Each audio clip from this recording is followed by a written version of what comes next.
The world is full of challenges, and we're ready to take them head on. In fact, at MITRE, we're working on some of the world's most difficult problems. We are here to create a safer world. And we're able to do all this because we attract the best talent. We are a world-class team of innovators, thought leaders, visionaries, and doers. We know we are called to do more, do better, think differently, and move faster. And we are meeting those challenges every day. I love coming to work knowing that I'm helping to make the world a safer place. Every day.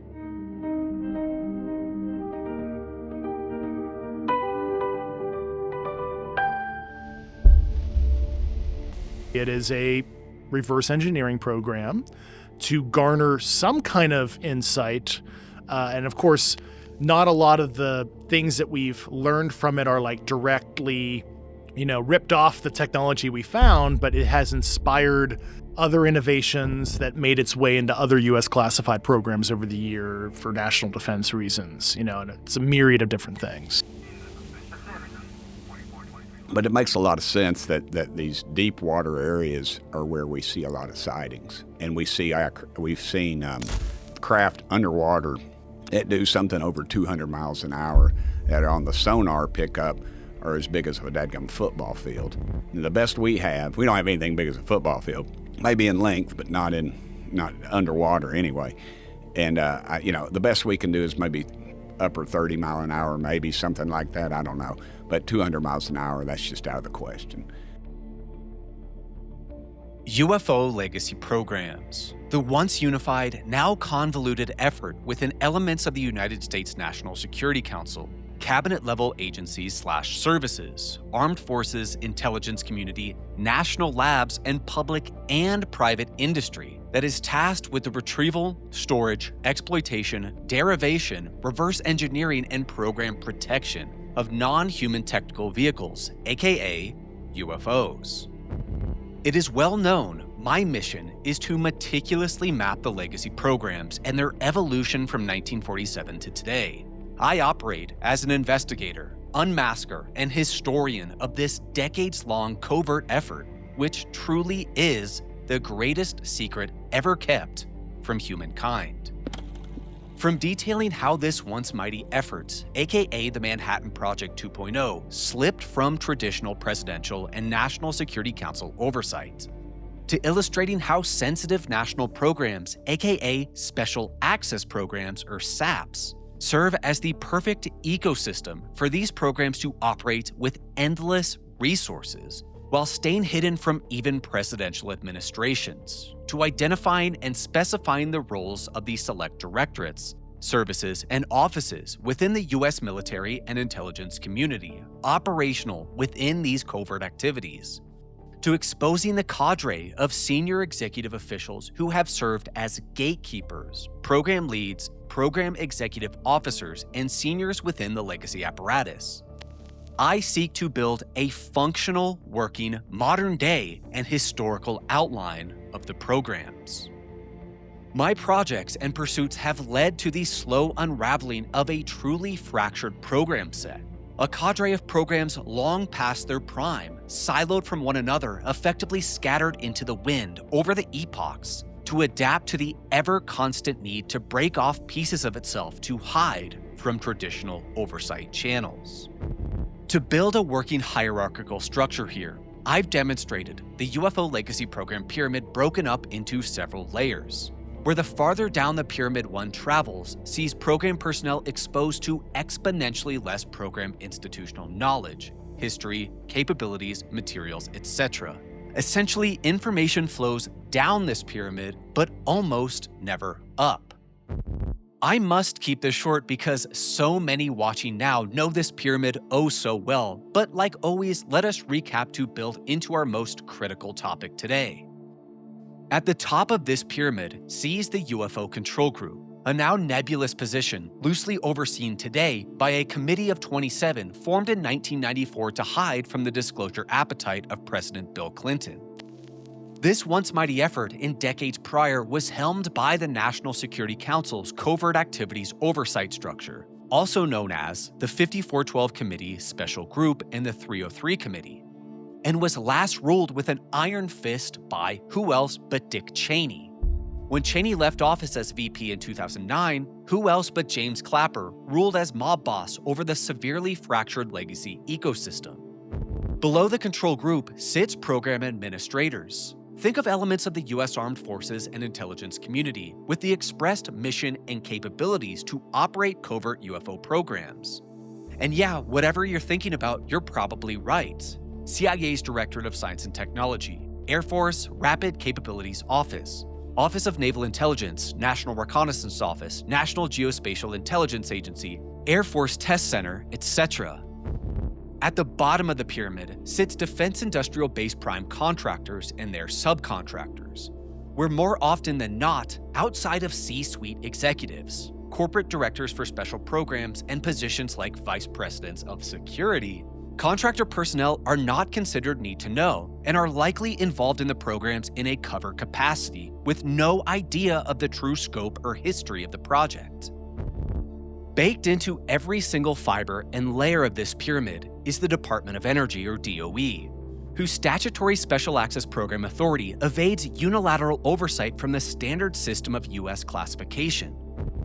This pyramid is held together by the Defense Industrial Base and Special Access, Controlled Access, and Covert Action Program ecosystems, and safeguarded by Program Protection and Exposure Mitigation Services like Air Force Office of Special Investigations, Office of Special Projects, DOE Office of Intelligence and Counterintelligence, and DARPA Security and Intelligence Directorate. Now, if you know the pyramid, it seems I missed a layer, right? This layer is what I call the quote-unquote missing link in discussion of U.S. government-sponsored, defense contractor-operated covert UFO activities. Federally funded research and development centers, aka GOCOs, government-owned, contractor-operated institutions. If you want to keep a secret, technically outside of the US government, but still maintain extremely strict governmental oversights over records, materials, breakthroughs, testing, etc., down to tracking individual pennies spent on programs, you harness FFRDCs.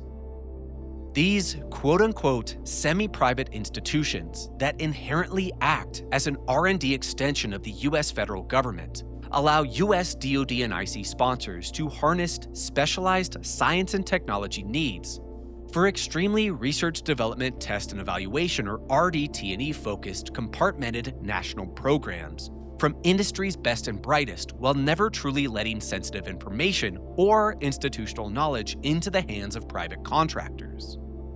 Essentially, these FFRDCs operate as extensions of the federal government, with nearly 99% of funding coming from the US government, but are protected like a private corporation. I speak so often on FFRDCs and their importance within my projects. I've devoted many hours in the past to exploring specific DOE and NNSA National Laboratory FFRDCs like Sandia, and highlighted numerous legacy program-involved senior executive officials that, quote-unquote, left federal service to join the boards of various FFRDCs. However, today, I want to discuss an entity that is ever present in my videos.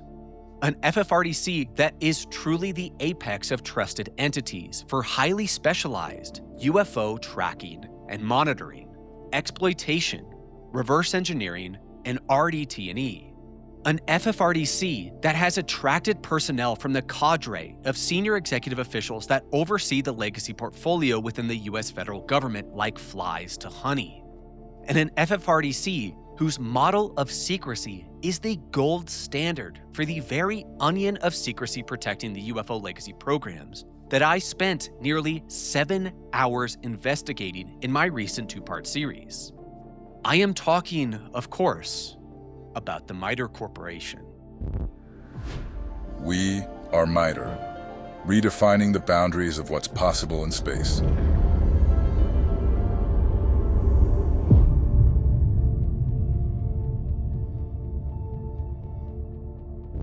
MITRE is a nonprofit, semi-private organization that operates 6 FFRDCs across the US. Spun up by the Air Force in 1958 to spearhead the nation's first national air defense system that resulted in NORAD. From its very inception, scratch that, to its parent entity MIT Lincoln Labs, MITRE is inseparable from DoD extremely compartmented national programs. I have waited to do this project on MITRE for so very long. And with Representative Burleson publicly releasing his interrogative to MITRE that contains some astonishing information, it is finally time. So to be as efficiently as possible, let's break down how and what we are going to tackle in this extremely complex and intriguing investigation into MITRE. To understand why FFRDCs are the perfect environment for legacy programs to hide secrets, materials, data, and breakthroughs, and the perfect subject matter experts to serve as legacy program managers, I think it's quite needed to begin our investigation. We start with a brief primer on FFRDCs, their function, origin, capabilities, sponsors, and work within classified national programs. Indeed, we then of course must study the formative years in history of MITRE, referred to as, quote, the most important company you've never heard of, end quote. With a workforce of over 7,000, over 65% of which hold advanced degrees. In public history, MITRE was stood up in 1958 by the Air Force out of, again, MIT Lincoln Labs to architect and operate the Semi-Automatic Ground Environment Radar System, or SAGE, the nation's first computer-based national air defense system. Wizards to this day in radar technology, systems engineering, and advanced research and development, I am going to present a little bit of a different picture regarding MITRE's inception. Indeed, I reckon MITRE was partially established upon the 10-year anniversary of the Roswell, New Mexico crash retrieval.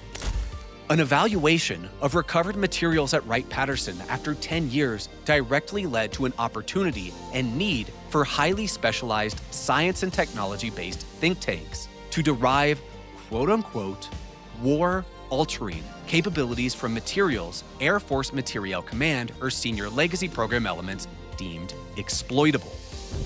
Indeed, that will bring us to a full frontal assault on MITRE's legacy program involvement. We will trace a specific technology exploitation program that has existed from the very founding of MITRE up into the modern day. We will identify the mission partners within this portfolio. Expect to hear quite a few naval elements like NAVAIR and ONI, and don't worry, all of the acronyms I'll go through as we get there. Expose the contractors on this program like Raytheon, Lockheed Martin, and L3 Harris. And even name specific program operational sites and test ranges like Naval Air Station Patuxent River, the Naval Surface Warfare Center Dahlgren, and the Naval Air Warfare Center 23, or NOC 23, in Love Field, Texas. This element of our project is indeed a bit risky, so forgive me if at parts we do consider national security concerns for my own safety. Outside of this specific reverse engineering and technology exploitation project, we will also unveil a decades-old compartmented MITRE SAP, again, Special Access Program, that monitors a specific area of the Atlantic Ocean near the Bahamas. In this program, MITRE is not observing Cuban naval elements. No, this very old project operates to monitor, track, record, and intercept an enormous, permanent or semi-permanent USO, unidentified submerged object, that, believe it or not, deploys and collects its own quote-unquote subordinate vehicles. This specific UFO that is so important it has its own MITRE-focused program around it has been nicknamed to me as the, quote, tic-tac factory, end quote. So yeah, maybe that one anonymous 4chan leaker that made similar claims might not be so crazy after all. And remember when Representative Eric Burleson said this? One of the most memorable conversations I've had was the one that I had recently, where Anna Polina Luna and myself met with a whistleblower. I had to travel to get there, and I mean, it took me an entire day to get there and back, and it was someone who is coming from the nautical source, and so the activity that's happening under the ocean is what he was talking about, and it was kind of remarkable. Almost reminded me of the movie Abyss. To give you asked me about a movie. Oh yeah. He didn't say Abyss, but the things he was talking about reminded me of the movie Abyss.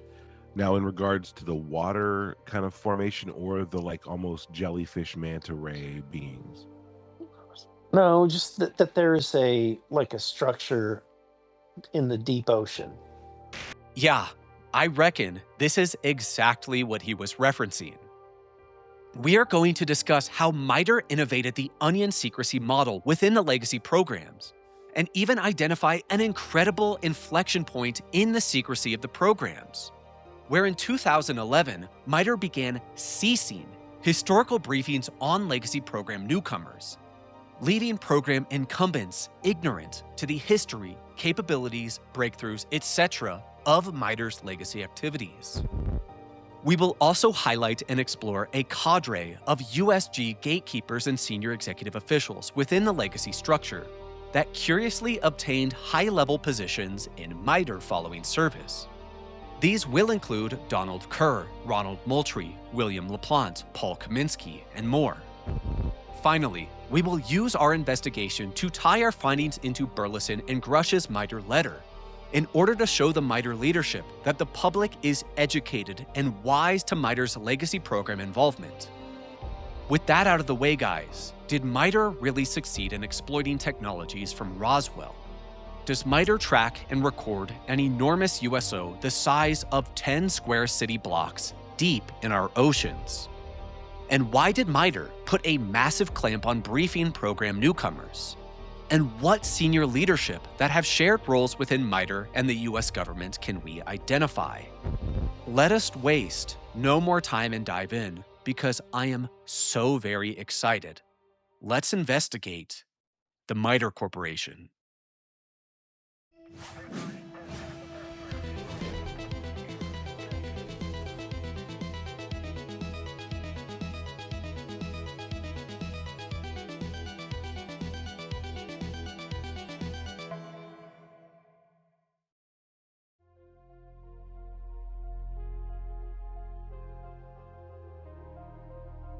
FFRDC stands for Federally Funded Research and Development Center. FFRDCs are independent, not-for-profit organizations. They support our nation with a unique combination of technical expertise and unbiased advice. Compared to the government and industry, FFRDCs are small in size, but they have had enduring impact. They develop groundbreaking technologies, perform in-depth analyses, and help the government make cost-effective choices. FFRDC is the acronym you likely hear from me the most above all others, almost becoming a meme at this point, but I promise I do not say this term for comedy. Former Undersecretary of Defense for Acquisition, Technology, and Logistics Frank Kendall once emphasized that FFRDCs offer the US government quote-unquote intelligence firepower and capital to provide the quote-unquote special assistance it needs in many areas, requiring technological innovation, technical expertise, and extremely advanced research and development (R&D). Federally funded research and development centers, the evolution of the term FCRC, or Federal Contract Research Centers, can trace their roots back to World War II and sometimes even further back, with semi-academic laboratories and research groups established out of the need to create private entities that could be entrusted with the most sensitive wartime innovative R&D projects that worked exclusively on behalf of the government with highly trained technical talents. Of course, outside the scope of our project today, many DOE and NSA National Lab FFRDCs were founded during the Manhattan Project and World War II. These include Los Alamos, Oak Ridge, soon-to-be Sandia, and so on. I have proposed several allegations I strongly believe are accurate throughout my videos that classified presidential executive orders signed in 1948, designated Atomic Energy Commission (AEC) national labs like those I just listed above as custodians for recovered non-human technical vehicles to be studied under Dr. Vannevar Bush's lead. In short, I am quite confident FFRDCs have been the holders of the keys, if so to speak, since the days of the Roswell crash. The modern-day relationship between the scientist and U.S. government's interest for wartime and national defense applications, aka the backbone of FFRDCs, largely arose from the brilliance of Dr. Vannevar Bush.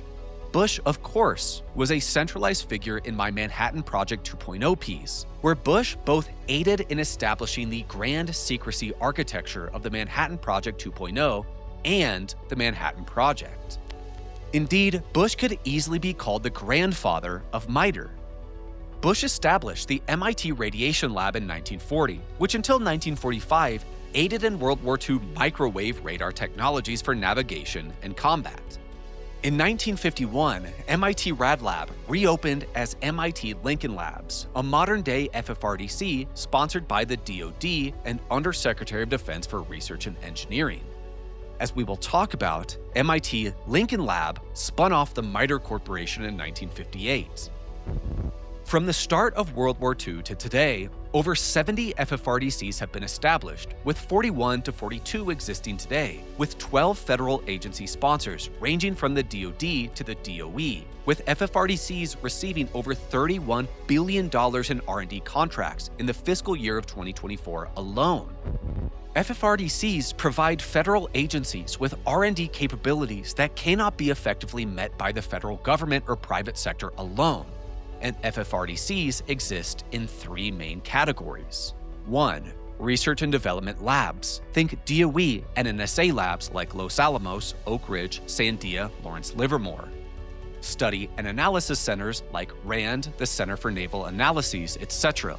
And finally, systems and integration centers such as the Aerospace Corporation and MITRE's National Security Engineering Center, or NSEC, an acronym we will be using quite a bit today. These 42 institutions exist as a special class of research institutions that are completely dependent on federal support, but are operated and managed by contractors, thus GOCO, again, government-owned, contractor-operated. FFRDCs operate through government funding on behalf of U.S. national security interests to fulfill long-term, and serious emphasis on long-term here, as many FFRDCs have been operating for over half a century, R&D needs the U.S. government could not handle in-house. These institutions are completely free of private interests and corporate competition, even being prohibited from competing for work and contracts. Because FFRDCs are trusted specialized R&D think tanks operating in sensitive national programs, but completely outside the normal private sector, FFRDCs are given extremely special access to government and supplier data, employees, and facilities. This access to national programs and critical program information, or CPI, is exponentially beyond what is typically found in normal defense industrial base corporations. This really is the crux of why FFRDCs are so integral to the Special Access Program ecosystem as a functional R&D extension arm of the U.S. federal government. Already, I'm sure why I place such emphasis on FFRDCs in the legacy program structure is starting to make sense here.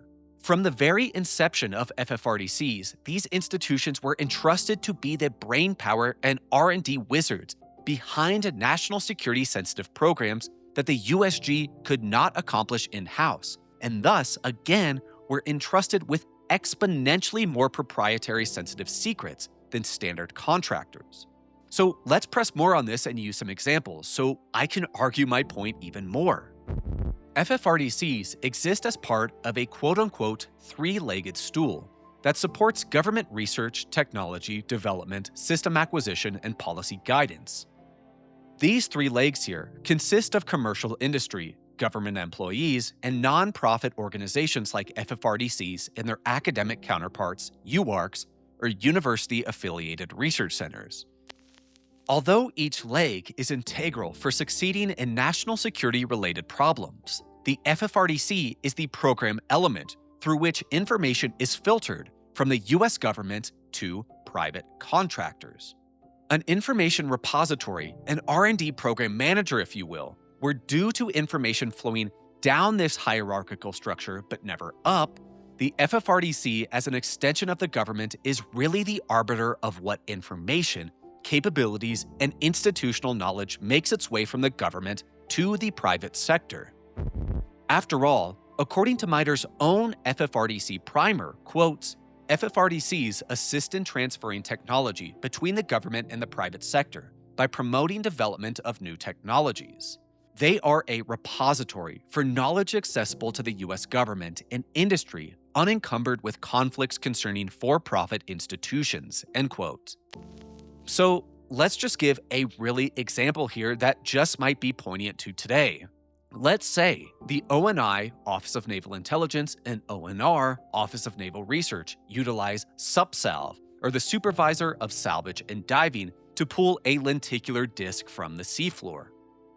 ONI and ONR eggheads deem that maybe the propulsion system, cloaking capabilities, or sensor systems of this vehicle are exploitable, and thus spin up a waived Unacknowledged Special Access Program, or WUSAP, adherent to original National Security Council Non-Covert Action UFO Legacy Program guidelines, but don't actually have the internal infrastructure to pursue RDT&E of exploiting this technology and reverse engineering the systems for human use, let alone the infrastructure to mature such technologies. So facing this problem, who do you call?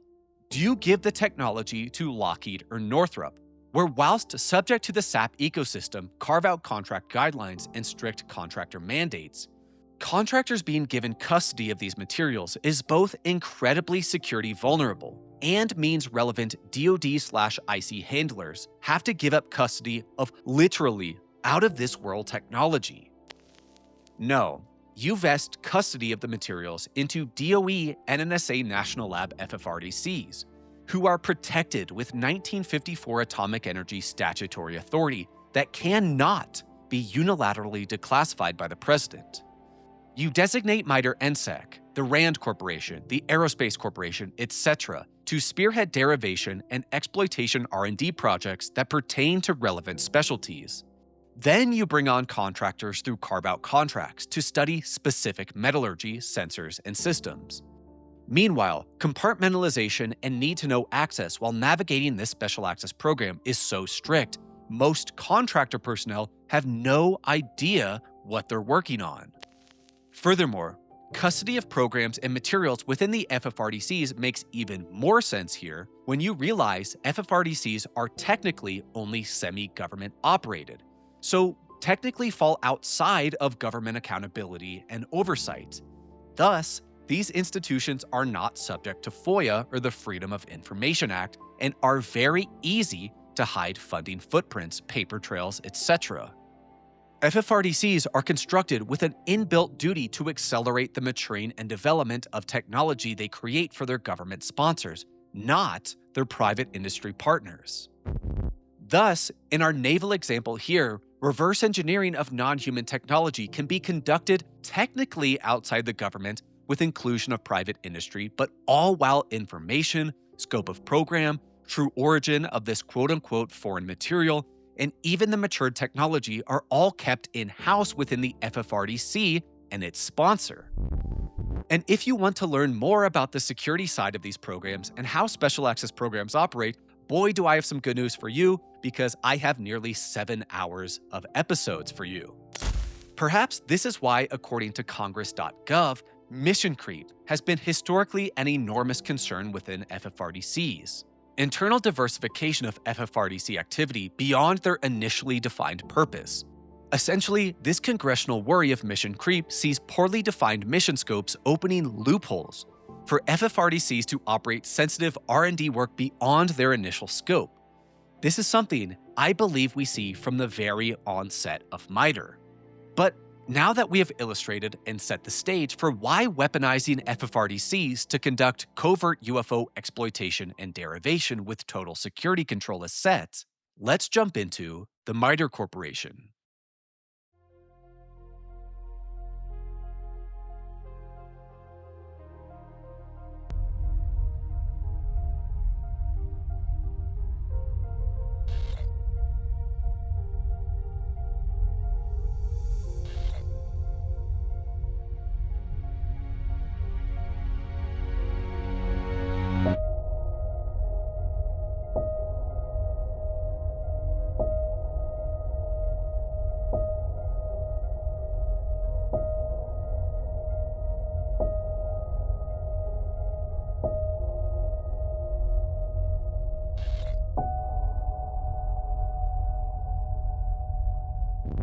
To understand MITRE's involvement and high trust within the UFO Legacy Program architecture, I think it first imperative for us to understand what MITRE is, where it came from, and where its specialties reside.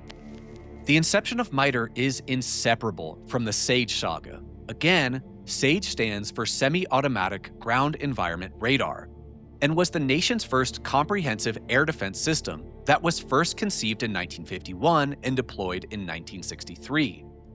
From deployment to the 1980s, SAGE and its systems of massive IBM computers served as the backbone for NORAD, processing and coordinating data from hundreds of radar sites, 24 direction centers, and 3 combat centers to produce a single unified image of airspace over the entire United States.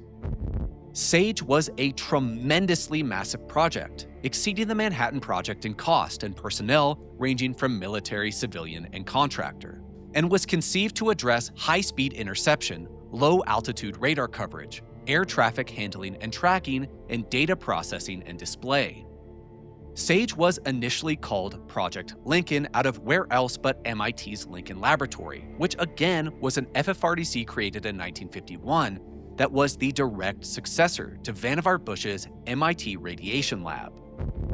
Due to the enormous complexities of SAGE, the size and scope of the project, and need for a trusted partner to spearhead the SAGE and its systems engineering requirements, the Air Force and MIT Lincoln Labs spun off a new group with Lincoln Labs personnel hailing from MIT Lincoln Labs Research and Engineering Group. This new group was to be called MITRE. And sadly, no, MITRE was not named after the hats worn by bishops and abbots in Christianity. MITRE is quite literally a play on MIT, where the original MITRE founders just liked how the word sounded. MIT Lincoln Labs and the Air Force modeled MITRE after the RAND Corporation, an entity created to answer air defense and systems engineering needs entrusted with the most intimate U.S. defense secrets that featured no capital stock, no profit motive, and no hardware to sell to aid Air Force with national security programs. SAGE was a mixed success to say the least, featuring at the time revolutionary computing technology. But SAGE came short in addressing emerging Soviet ICBM threats, was quickly outpaced in technology hardware development, and featured systems that were easily jammed. I also think it a fair assessment, SAGE and MITRE detected a plethora of quote-unquote anomalous signatures, displaying unknown detections over US airspace. And I think this for 2 reasons. 1, by the early to late 1970s during the Strategic Arms Limitation Talks or SALT treaties between the US and Soviets, several very direct acknowledgments were made that the US and Soviet Union would alert one another if UFOs were detected in airspace that could be confused as an adversarial insertion. This culminated in a literal direct MO-link, Moscow-Washington hotline, where nuke flash codes Adam 222 or Adam 333 could be sent to alert on UFOs. Additionally, I understand MITRE has in its SAP portfolio a very old, very compartmented program that tracks a specific enormous USO and its quote-unquote subordinate craft. More on that soon. This is where America's peace of mind begins. Around the clock, radar's electronic eyes watch the skies and report what they see to SAGE, Defense System of the United States Air Force. Here is a SAGE center on 24-hour alert.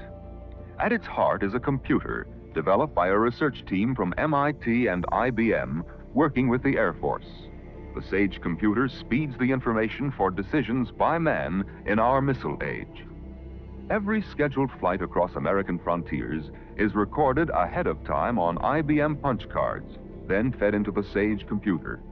Now the computer can draw a picture of what is supposed to be in the sky at any moment. It continually compares this expected picture with the real picture as seen by radar. If a flying object does not belong, it appears on this viewing screen. There's one now at the right of the screen. They call it a blip, unknown flying object. Friend or foe? Within seconds, the Air Force will know. However, MITRE was not created just for SAGE, but also as a think tank for the most critical U.S. national security needs. Indeed, the 6th Secretary of Defense under Eisenhower, Neil McElroy, asked the founders of MITRE to build in, quote, flexibility to take on the Department of Defense's requirements as we develop them, end quote. As I will argue, of course, part of this founding was a direct response to legacy programs requiring the personnel, institution, and technical prowess to reverse engineer technologies from recovered UFOs. Although MITRE was founded at the behest of the Air Force, MITRE's technological bloodlines ran directly through Navy-funded research, with many MITRE founders, such as the first technical director of MITRE, Robert R. Everett, came to MITRE from sensitive MIT Navy programs such as Project Whirlwind. The Navy connection will be very important soon in relation to MITRE's modern-day legacy activities, so please understand how crucial special Navy programs were to MITRE's founding and formative years. From its very inception, MITRE was thrown into a tumultuous military power struggle. The early history of the MITRE Corporation, its background, inception, and first 5 years, discusses bitter inter-service jealousy over MITRE's full integration of air defense, radar, tracking, and monitoring systems. This bitter inter-service jealousy saw the Army, Navy, and Air Force fearing losing control of their own automatic systems. From its very founding, MITRE still sat in the middle of a roles and missions debacle amongst the armed services. But because MITRE was a trusted, neutral, premier R&D party, MITRE was still able to, outside of SAGE, work independently with Army, Navy, and Air Force on their own respective secretive and compartmented projects. This inherent distrust and need to maintain control amongst the armed forces is critical context to understanding MITRE's legacy program involvement of today, which features severe siloing, compartmentation, and inherent distrust of intelligence community elements, which note is missing in what we just talked about above in MITRE's formative years and power struggle amongst the armed forces. This is all critical to understanding the onion of secrecy surrounding MITRE's legacy program involvement. And if that onion mention sounds pretty funny to you, go watch my legacy program secrecy volumes to understand a little more about this onion analogy. But I am mostly interested in the founding years and modern-day MITRE for our transition into legacy program involvement, so let's start to speed things along here. Over the decades, MITRE proved its worth in advanced R&D and systems engineering time and time again. MITRE innovated heavily in C3I, command, control, communications, intelligence, and space systems, essentially the nervous system of weaponry and precursor to today's C4ISR. Brought forth advancements in satellites, radar systems, computing, AI, and an array of involvement in national programs where a trusted, prestigious, and independent think tank was needed. In these situations, MITRE was always the perfect choice, as from its inception, just like in the modern day, the MITRE Corporation receives 99% of its funding from the US federal government. Again, like I've been saying all along, MITRE and FFRDCs are just an R&D arm of the federal government that are protected like private entities. The modern-day MITRE Corporation operates a wide range of principal campuses and satellite/field offices, roughly 43 across 28 total states, and is headquartered just outside Crystal City, Virginia in McLean, Virginia. Remember back to my Air Force Hidden Wing video, where I stated one former SAP security specialist who operated within legacy programs told me, quote, "The answer to everything you are looking for lies in Crystal City," end quote. Crystal City is extremely important to take into consideration as we move forward in our project. Crystal City features 8 of 10 of the US's top defense contractors, and the small neighborhood is where 2/3 of federal contracts are awarded by value. The location holds primary offices held by Northrop Grumman, Lockheed Martin, Boeing, Raytheon, General Dynamics, L3, Aerojet Rocketdyne, and more. All contractors I highly suspect engage with UFO programs, and all contractors I suspect engage with UFO programs with MITRE. The neighborhood of Crystal City also holds or is in close proximity to numerous other FFRDCs I believe are up to their eyeballs in UFO programs. The Center for Naval Analyses, Institute for Defense Analyses, Aerospace Corporation, RAND Homeland Security Operations Analysis Center, and more. Additionally, Crystal City is home to myriad DoD research agencies including DARPA, Office of Naval Research, and Air Force Office of Scientific Research. I believe Crystal City is really the beating heart of UFO legacy programs in the east of the United States. The place where contracting, administrative designations, program briefings, wink, wink, and so much more is conducted to ensure security and operations for USG, FFRDC, and contractor legacy activities. I also ask you to consider as we talk about the legacy programs in MITRE that AFOSI-PJ, or OSI Office of Special Projects, hello Terry Phillips, historically provided counterintelligence support for MITRE's legacy activities. Intriguing then that PJ has permanent offices both within Crystal City and Hanscom Air Force Base, the base where MITRE opened its first program office. Hanscom Air Force Base within Massachusetts served as a station for witness Ed I have spoken on throughout my projects. At Hanscom, with involvement from MIT Lincoln Labs, Ed was exposed to further elements of the UFO legacy programs after his time at Nellis and before his time at the Edwards 412th Test Wing at where else but Edwards Air Force Base. Today, 6 MITRE FFRDCs are operated by the parent nonprofit MITRE Corporation. This top-down MITRE is essentially one massive FFRDC, with each of the 6 functional FFRDCs being just a division within the MITRE umbrella. This portfolio of FFRDCs today reaches well beyond MITRE's initial defense origins. These 6 centers include National Cybersecurity FFRDC sponsored by the National Institute of Standards and Technology, the Health FFRDC sponsored by Department of Health and Human Services, Homeland Security Systems Engineering and Development Institute sponsored of course by the DHS, Center for Enterprise Modernization sponsored by the Department of Treasury and Internal Revenue Service IRS, Center for Advanced Aviation Systems Development sponsored by the FAA, and finally, the National Security Engineering Center, NSEC, once known as C3I FFRDC, located in McLean, Virginia, sponsored by the Department of Defense and USD R&E. I'm sure you can already guess which MITRE FFRDC in particular I wager is heavily involved in the legacy programs. Just as I'm sure you remember me recently speaking about an official within USD R&E, Dr. Peter Heinem, officially titled as Principal Deputy Assistant Secretary of War for Critical Technologies within the Office of the Undersecretary of Defense for Research and Engineering, who is a very, very, very senior and experienced legacy program lead. MITRE NSEC, quote, provides the U.S. and its allies and partners with the ability to anticipate and solve the most consequential national security problems requiring integration across missions, capabilities, organizations, and nations, end quote. To just list a few of the exhausting work capabilities of NSEC, NSEC works with the Air and Space Forces for space warfighting, rapid acquisition, wink wink, and prototype development for enhanced lethality, DoD and services for integrated air and missile defense, wink wink, joint command and control for global operations and autonomous operations, and finally with the intelligence community for strategic deterrence and resilience, protecting U.S. industrial strength and advanced analytics, effects, command and control, wink. Although NSEC sponsors are the wider DoD and USD R&E, just like its founding, the primary contract/administrative agent for MITRE NSEC is the Air Force, specifically here, AFL-CMC, or Air Force Life Cycle Management Center. Longtime viewers of my channel will likely recall current commander of AFL-CMC, Lieutenant General Donna D. Shipton, who has a very long history within Air Force Legacy Program portfolio. Viewers will also recall me recently identifying AFL-CMC's Information Protection Directorate, IP, as a major legacy program protection service.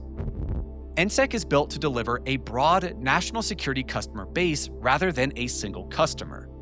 MITRE and its NSEC's expertise in RDT&E is available to any DoD or IC element that requires its prowess for sensitive national programs. And I say this, of course, because to my knowledge, MITRE's legacy program involvement revolves specifically around the US Navy. But for just 1 second, let's rewind before we get into the most important part of today's project. Separate from its 6 FFRDCs, but entwined within the fabric of the MITRE umbrella, MITRE also features 15 innovation centers that serve as the highly specialized applied research and innovation divisions for MITRE, also known as MITRE Labs. Quote, MITRE Labs inspires breakthroughs in applied science and advanced technology to transform the future of U.S. scientific and economic leadership. Our goal, deliver disruptive innovation to support our mission of solving problems for a safer world, end quote.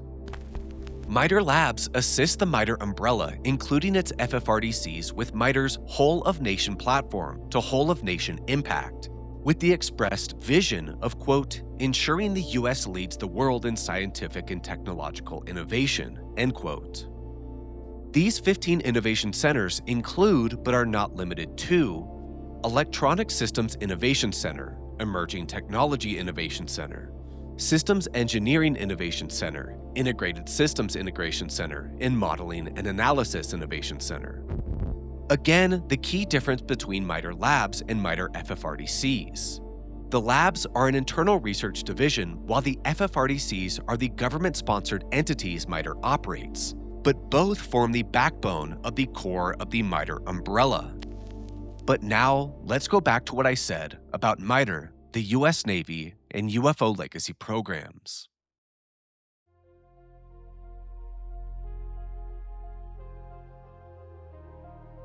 I think so. Well, they're a federally funded research and development center, as you know, which is technically a nonprofit.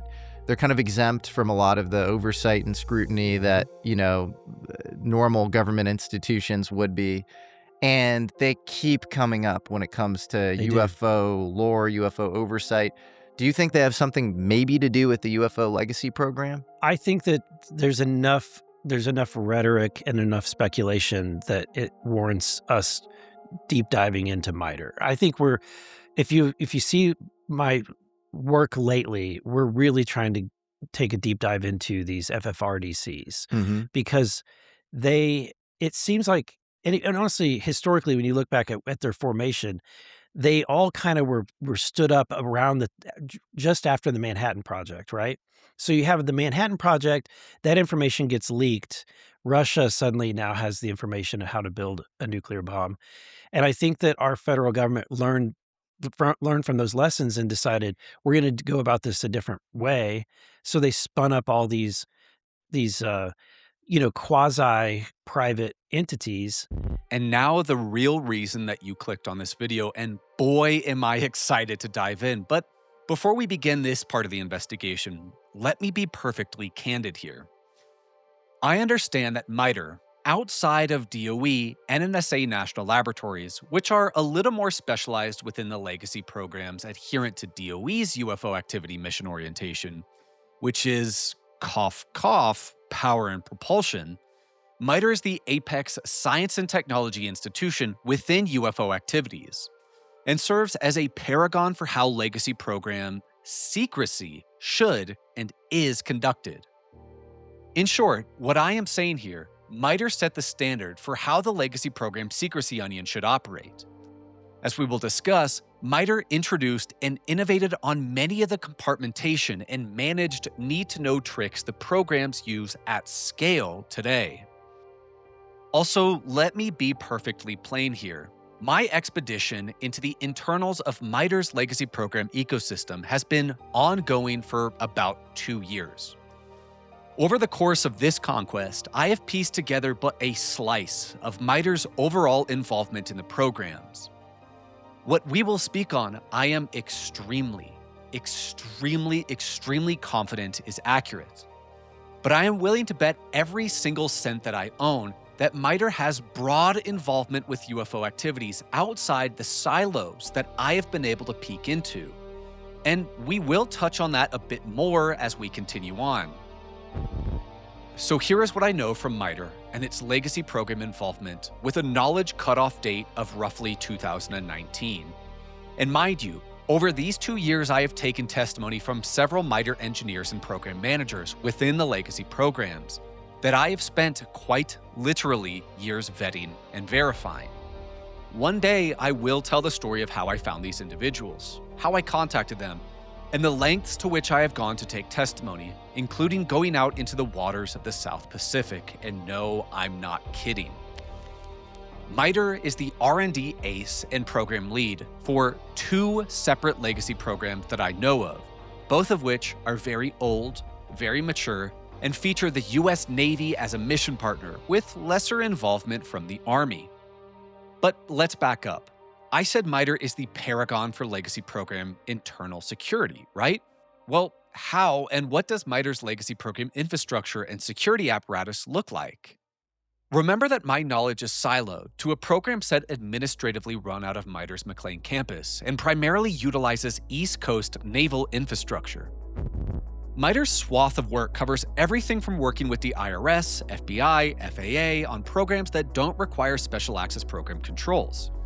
For work on TSSCI, or Top Secret Secure Compartmented Information Special Access Programs, MITRE maintains a Special Security Office, also known as an SSO.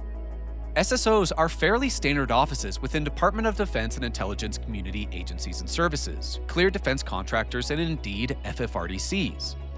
In short, SSOs manage sensitive compartmented information, SCI, and special access programs. And if you didn't watch my last video, SCI is information that requires special handling beyond top secret clearance. Several FFRDCs with sensitive work in national programs, like National Laboratories, Lincoln Lab, and MITRE, have their own dedicated SSO and accredited SCIF. SCIF, of course, as I'm sure everybody knows, is a secure compartmented information facility to manage SCI and involvement in special access programs. Though these FFRDCs have SSOs physically located on their campuses, the SSO still answers to a cognizant government authority, and the SSO works specifically within the sponsor's security framework. MITRE's SSO exists on the McLean, Virginia campus, so you'd think, great, we have the SSO where MITRE would process, oversee, and provide security for their side on UFO Legacy Program SAPs, right? Wrong. MITRE has, in essence, a hidden SSO. Think of the Hidden Wing Air Force program I spent 3+ hours investigating. Below the Western Ranges, Edwards 412th Test Wing, the Air Force Test Center AFTC, resides the Hidden Wing that operates within the exact same ecosystem as standard Western Range test and evaluation, and even some of the same personnel, but operates to perform test and evaluation on recovered NHI vehicles, derivative airframes, and alien reproduction vehicles, ARVs. The hidden SSO of MITRE is relegated to MITRE satellite offices hidden in McLean, Virginia near Crystal City. No, not S4, but the hidden SSO and numerous other sites are referenced as an S and then a number. I am aware there are hundreds of S sites, likely near but below 500. 90% of MITRE test and evaluation focused test sites operate under a managed need-to-know cover story, like foreign technology acquisition. And several major S quote-unquote umbrella sites exist within major Navy test infrastructure like Naval Air Station Patuxent River, and yes, of course, we will talk about that very soon. Anyways, the hidden SSO utilizes personnel and program security officers, PSOs, that quite literally operate as NOCs within the company, where only MITRE's CEO and SSO director know the real identity of these operators and officers. NOC is a term, of course, called non-official cover, a CIA classic technique of an officer operating under a fabricated civilian identity with no ties to its relevant institution. And I know this because I have literally seen badges for MITRE legacy engineers that listed the engineer's cover position and institution. The hidden SSO is exempt from all audits. No, and I'm not kidding here with what I'm about to say. If the office was about to be audited, the hidden SSO members were told to state, quote, "We are lollipop manufacturers," end quote. Definitely needed though, as funding for these programs, which we are about to highlight, were skimmed off a swath of acknowledged MITRE and Navy projects. The McLean Hidden SSO is the point of contact for MITRE Navy legacy programs. The office conducts program, physical, industrial, counterintelligence, etc. security, performs read-on for new program incumbents, briefs MITRE, Navy, and U.S. government seniors on the program, and much more. If program engineers were ever approached by investigators, inspector generals, Congress, or agency leadership not directly briefed into the programs, It is the SSO that would lead these parties in circles or purposefully provide counterintelligence to ensure these covert MITRE activities stayed buried. This security apparatus was described to me as the, quote, model for all legacy security personnel, end quote. And I'm sure you're starting to see why. This apparatus of compartmentation, managed need-to-know access, hidden funding, NOCs, and hidden offices is rampant throughout the legacy program infrastructure. And I'm sure you will notice so many parallels with my special access required project that I dropped before this one. MITRE's intensive security architecture was described to be as the origin of the onion model, where layers of secrecy protect and are protected by seemingly infinite other layers that indeed protect core secrets. Not only does MITRE weaponize SCI, SAP, and MNTK security infrastructure, but also gets rather creative in hiding unclassified information, often using the moniker of have SACO, or handle via special access channels only. Indeed, I am once again reminded of the seventh fail analogy given by senior scientist of the Navy Special Projects Office, John Pena Craven, where even highly cleared individuals within top-secret, unacknowledged classified projects could never know if they truly reached the innermost layer of compartmentation, or were just working on a cover program in service of another cover program going on for an unknown and possibly indefinite length of programs. MITRE goes even further here security-wise, extremely apropos to the seventh fail analogy as well. Within MITRE's SSO and legacy program engineers, people within the program are still only briefed on what they need to know, aggressively compartmenting information even within program security officers that literally conduct briefings on the programs. For example, you might have an engineer that tracks a giant USO out in the Atlantic, but his job is to figure out why a constant anomalous maritime signature is spoofing radar data. He doesn't know he is working on a USO, just a waived unacknowledged SAP. But the guy sitting directly next to him is fully cleared into the IMINT, SIGINT, ELINT, MASSINT, etc. of the USO. A program security officer in MITRE might not be briefed into the fact there are sensitive WUSAPs originating from a recovered disk in the 1940s, while his superior program security officer and government security officer counterpart on the Navy side are indeed briefed into this aspect of the program. So, now that we have set the stage, let's move on into MITRE's actual work into the programs. I am aware of two waived unacknowledged special access programs. Unacknowledged meaning literally unacknowledged in terms of restricted reporting requirements and unacknowledged budget, and waived as in waived reporting requirements, the most serious SAP possible, that sees MITRE as the program manager and R&D expert for their DoD sponsor, in this case, the United States Navy. Of course, MITRE NSEC is involved here, but my real knowledge is from a top-down MITRE overview. From what I am aware, MITRE is a deeply trusted mission partner in UFO technology, not craft or power and propulsion reverse engineering, derivation, and exploitation, and also a lead in specifically USO monitoring, tracking, interception, and collection tasking. Let's start with Program 1. This MITRE program deals directly with UFO technology exploitation and reverse engineering to leverage asymmetric, or quote-unquote, war-altering capabilities. This program does not deal with producing TR-3Bs, Tic Tacs, power sources, large-scale craft work. Maybe MITRE does that elsewhere, but I am personally unaware of such involvement. Remember back to when David Grush said this. This whole program in a nutshell, if I were to summarize the 90 plus years of history, it is a reverse engineering program to garner some kind of insight. And of course, not a lot of the things that we've learned from it are directly, ripped off the technology we found, but it has inspired other innovations that made its way into other U.S. classified programs over the year for national defense reasons, and it's a myriad of different things. Yeah, this is exactly what I mean here. So what exactly is this program, and how does it tie into a possible hidden wing analogous founding of MITRE? From what I understand, MITRE was founded in 1958 for more reasons than just SAGE. To be plain here, I will not be naming the individual engineers I am aware of who were briefed officially on this knowledge.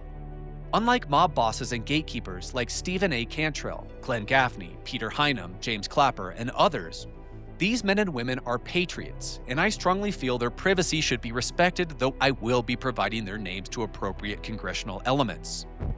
Allegedly, of course, from its very inception, MITRE's esteemed scientific personnel hailing from MIT Lincoln Labs and Naval Special Projects were tasked to reverse engineer a suite of capabilities and technologies salvaged from recovered non-human technical vehicles. And not just any vehicles, but those recovered in Roswell, New Mexico, just about 10 years prior. The story as I understand it goes like this. July 1947 sees one or several crashes of flying discs with onboard non-human biologics.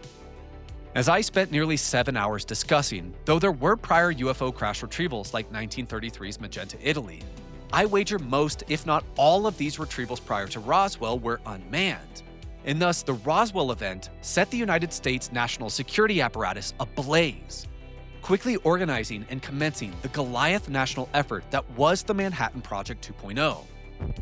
Indeed, I think it quite common knowledge at this point, the Roswell craft wreckage made its way on over to Wright-Patterson Air Force Base in Dayton, Ohio, the headquarters of Air Materiel Command AMC and Air Research and Development Command ARDC, two major Air Force major commands MAJCOMs that now comprise the R&D arm of the modern-day Air Force AFMC, Air Force Materiel Command.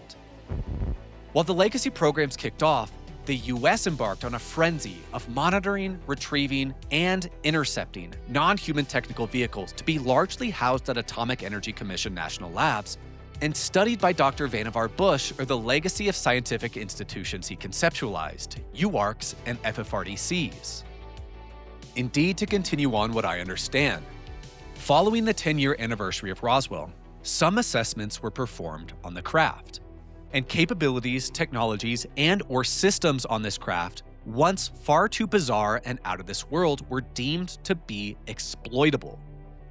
And thus, the MITRE Corporation was established just exactly about 11 years later.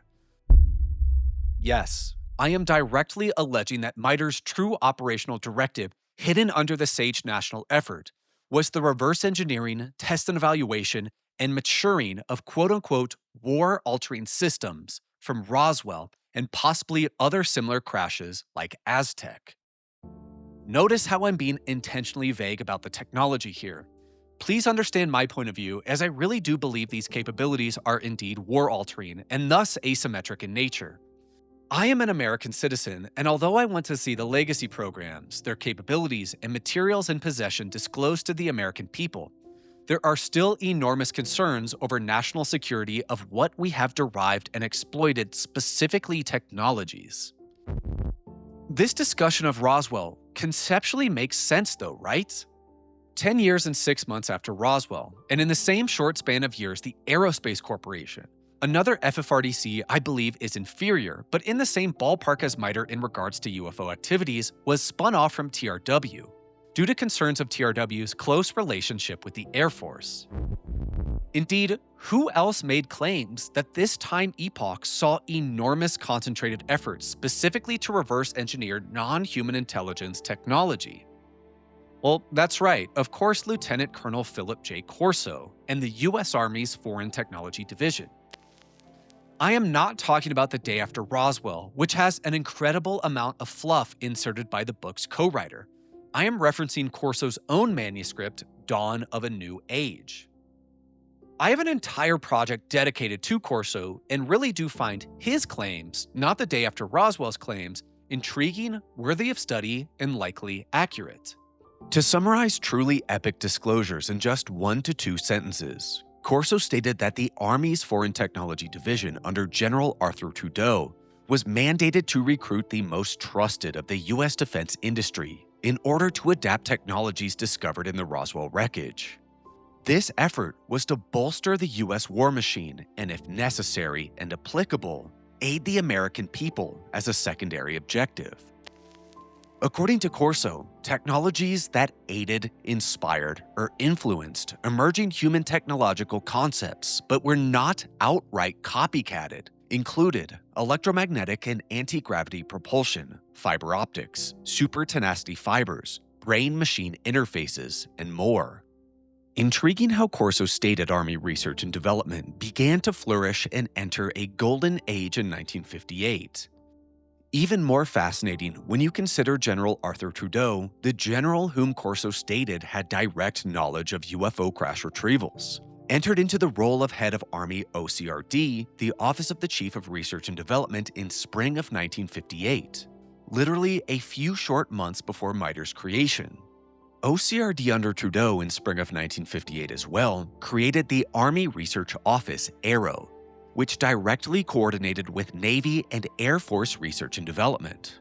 I wonder if there's some MITRE crossover here. And these were the artifacts on a crash flying saucer, which we used the word applied engineering. Dr. Teller was still alive, knows he helped him. And we fed these things.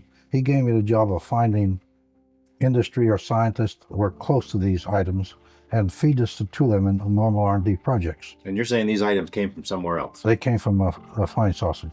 How do you know that? Because they were marked in the files as coming from New Mexico. Roswell? Yeah, Roswell. Well, I think some came, it might be another crash, but these came from New Mexico and Roswell especially. And General Trudeau gave me the job of working out a program, put these things out, feed them to industry, but there was provisions feeding it. They could have the patents, but they had to feed them out back to us as a competitive edge of the Army and to the American people and the world if necessary. Now, here is what is interesting. Remember that ARDC, or Air Research and Development Command, I just spoke of? In 1951, ARDC took R&D functions from Air Materiel Command. AMC, of course, was initially tasked with analysis and housing designation for the Roswell recovery and materials. Well, in MITRE's formative years, it worked intimately with ARDC. Of course, on the SAGE project in an acknowledged capacity, but MITRE and ARDC were practically inseparable.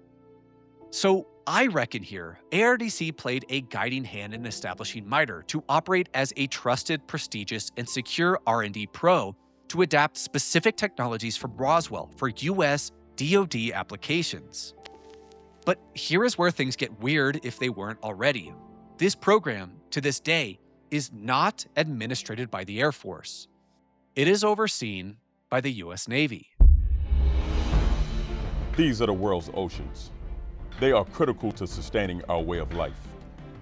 The sea provides an expansive and extremely complex pathway for global commerce, but also presents a broad array of potential targets, the destruction or disruption of which could inflict significant harm on the United States and our allies. This maritime domain is the primary focus of the Office of Naval Intelligence, the U.S. Navy's premier intelligence agency. ONI's mission is to work collaboratively to secure U.S. and Navy interests and to protect the freedom and security of the seas. Since 1958, this technology reverse engineering portfolio has been administered, overseen, and managed by the Navy. And perhaps there are a suite of different vehicle interception and crash retrieval programs that are stovepiped into parallel MITRE Navy reverse engineering programs protected by WUSAPs or possibly hidden deeper within this portfolio SAP umbrella. But again, the program I am aware of concerns reverse engineering, test and evaluation, and technological maturation of a specific set of war-altering capabilities that were leveraged from Roswell and possibly a host of other UFO crash retrievals in the late 1940s in the American Southwest. In this program, MITRE features quite a bit of autonomy, possibly due to their nearly 70 years of serving as a program lead on this exact project. Though as we discussed with The Onion, MITRE compartments this project greatly, even within its own special security office. But overall, MITRE personnel are somewhat more read into the full scope of this project over their naval counterparts, and are significantly more read in than the contractors on this project. But guys, we're not going to stop there, because if you know me, you know I love to get specific. The main mission partners for this project are the ONI, Office of Naval Intelligence, NAVAIR, Naval Air Systems Command, and to a lesser extent, NAVSEA, Naval Sea Systems Command.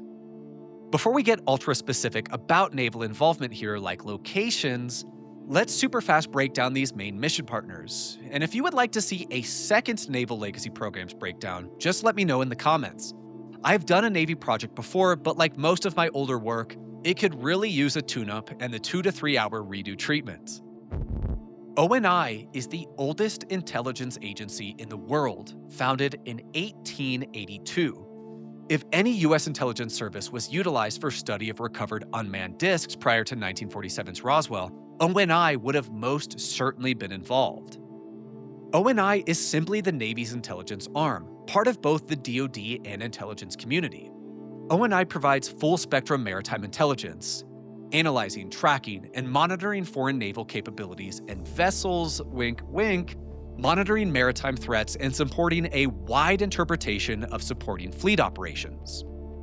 I consider ONI and the Office of the Secretary of the Navy, or SECNAV, to be some of the most critical administrative components to Navy-side UFO activities here. And let me be clear, I am aware of the Office of the SECNAV's specific involvement in this program, but I do wager they're probably involved maybe at a higher level. So, ONI's role within this reverse engineering program with MITRE. ONI works very closely with MITRE in an intelligence and counterintelligence capacity. Intriguingly, a specific element within ONI largely scouts to determine if foreign adversaries have also exploited these reverse engineered technologies. ONI also provides counterintelligence support here at home, conducting human ops and monitoring the internet to see if specific program discussion or code words have been used or leaked online. For support and counterintelligence on the program, ONI employed the assistance of NCIS, or Naval Criminal Investigative Service, and I kid you not, AFOSI-PJ, or Air Force Office of Special Investigations, Office of Special Projects. Hey Terry Phillips, what do you know about this program? NAVAIR and NAVSEA here are two major systems commands, or SysComs, of the US Navy. Acquisition, engineering, and lifecycle support organizations that are paramount to a successful Navy and fielding of critical asymmetric technologies. And again, let me know if you want another Naval Legacy Programs project to get very in-depth and specific on Naval Legacy Program infrastructure. NAVSEA, or Naval Sea Systems Command again, designs, builds, maintains, and modernizes naval fleet ships, submarines, combat systems, etc. NAVSEA commands an enormous amount of the Navy's total budget. I have talked about several locations in the NAVSEA warfare enterprise before in my work, including NSWC Naval Surface Warfare Center and Newark Naval Undersea Warfare Center locations. Most prolific here is my work on NSWC Crane, located at the Naval Support Activity in Crane, Indiana. 18 Bravo Weapons Sergeant Randy Anderson claimed that in the mid-2010s, he was taken to the quote-unquote Off-World Technologies Division below NSWC Crane and shown recovered NHI technology, a sphere that seemingly reacted to consciousness, and a gauntlet-type device that retrieval operators considered to be a possible weapon. And for the record, I for one believe and stand by Randy Anderson. For this MITRE reverse engineering program, NSWC Dahlgren in Virginia conducts major testing and deployment exercises for this legacy activity. I have also talked briefly about Newark locations such as Newark Keyport in Washington, playing a critical role within a triage of Navy sites paramount to legacy activities. This triage includes Newark Keyport processing data, NSWC Crane and Dahlgren holding and analyzing hardware, and Naval Air Station Nass-Patuxent River being the tip of the spear for these operations, an integration node for data, hardware, and quote-unquote aircraft. And here is where I really recommend listening quite closely. Nass-Pax River is the headquarters for NAVAIR, again, Naval Air Systems Command. NAVAIR is the opposite side of the coin to NAVSEA, handling acquisition, development, testing, and lifecycle support of naval aviation systems. Makes sense that both NAVAIR and NAVSEA would play a role in Naval Legacy Programs, as quite often UFOs demonstrate transmedium capabilities, right? Pax River is crucial here, and I cannot say that enough. as NAVAIR Program Executive Offices, PEOs, and Pax River is really where this MITRE reverse engineering legacy activity is housed, both administratively and operationally. Let's break this down. NAS Pax River is the nexus point for naval aviation research, development, test, and evaluation, RDT&E. PAX is where the Navy puts new aircraft and aviation systems through flight testing, systems integration, etc. PAX is home to NAVAIR, of course, but also the USN-TPS, or Navy Test Pilot School, which we know from Witness Ed sees top performers plucked alongside the Air Force TPS headquartered at the 412 Test Wing for piloting of ARV and derivative airframes. Pax River is also headquarters for NOCAD, or the Naval Air Warfare Center Aircraft Division. NOCAD and its parent, NOC, the Naval Air Warfare Center, is the air equivalent to NSWC, which largely covers ship forces, and NUIC, which largely covers submarine forces. Indeed, the elements I listed above, NAVAIR and NOCAD/NOC, plus support from NAVSEA with NSWC and NUIC, ONI with NCIS and AFOSIPJ, Naval Laboratories, Naval Testing Ranges, and NRL or Naval Research Lab, well, these are all major mission partners with MITRE on this reverse engineering project. But I really do think we need to devote just a little more time to fleshing out the importance of Pax River here as our program nexus. If you have watched my channel or some of my media appearances, I am willing to wager you have heard me talk about NAS Patuxent River, likely in reference to Pax River as a Navy MRTFB, or Major Range and Test Facility Base. NAS Patuxent River is one of around 23 core DoD ranges and laboratories known as MRTFBs. I have stated often that MRTFBs out of the Army, Navy, and Air Force, like the Edwards 412 Test Wing, Nevada Test and Training Range, Utah Test and Training Range, Dugway Proving Ground, China Lake, and Pax River, are the critical defense industrial base infrastructure harnessed for actual legacy RDT&E operations. Indeed, it is now an acknowledged truth. Representative Eric Burleson took a site visit to Pax River with staff from the White House, looking for possible hangars used to store recovered vehicles. And while he didn't find any, of course, he sure was wowed at the infrastructure here. Some of the narrative that has been around what Pax River, its role in the UFO or UAP like history, I was able to actually be on site and see the facility that would have been that facility that they were going to transfer from Lockheed Martin to Bigelow Airspace. And I'll tell you, just being there and seeing it, if you were ever going to do a transfer, it would be logistically the perfect venue to do that. And did you see anything exotic where you're like, what is that? I don't know what that is. I didn't see anything wildly exotic, but I saw some really cool stuff. Lastly, I would be remiss if I didn't mention the excellent work of Chris Sharp from the Liberation Times in his article, UFO Allegedly Stored at East Coast Naval Facility as Material Transfer Claims Resurface. This article details how sources of Sharp stated a vehicle or vehicles of unknown origin were or currently were being stored at Pax River. Again, I would love to expand more on Pax River in another Navy-dedicated project. Though the beating heart of this MITRE ecosystem is located at Pax River, and of course MITRE's facility in McLean, Virginia, with primary administration from NAVAIR PEOs or Program Executive Offices, there is major support from subsidiary program locations across the CONUS, continental United States. Some I've already mentioned here, like NSWC Dahlgren, but I speak specifically here on major support from a highly secretive U.S. Navy-operated field located at Dallas Love Field, Texas. This unit is known as Boopers SDC, or Bureau of Navy Personnel Sea Duty Component, also known as Naval Air Warfare Center 23, NOC 23. In the spirit of the Onion model, I spent about 7 hours detailing. Managed need-to-know constructs are employed on the Navy side within these programs, just as with MITRE, on what Navy personnel, civilians, or active duty personnel are read into the full history and capabilities of this reverse engineering effort. Just know that several engineers, program security officers, naval officers, and MITRE seniors are read into the program at indeed a functional level. But you know who are largely kept in the dark on this project, with most personnel operating on tiny aspects of these reverse engineer technologies, largely undercover programs or activities. That would be the contractors on this MITRE effort.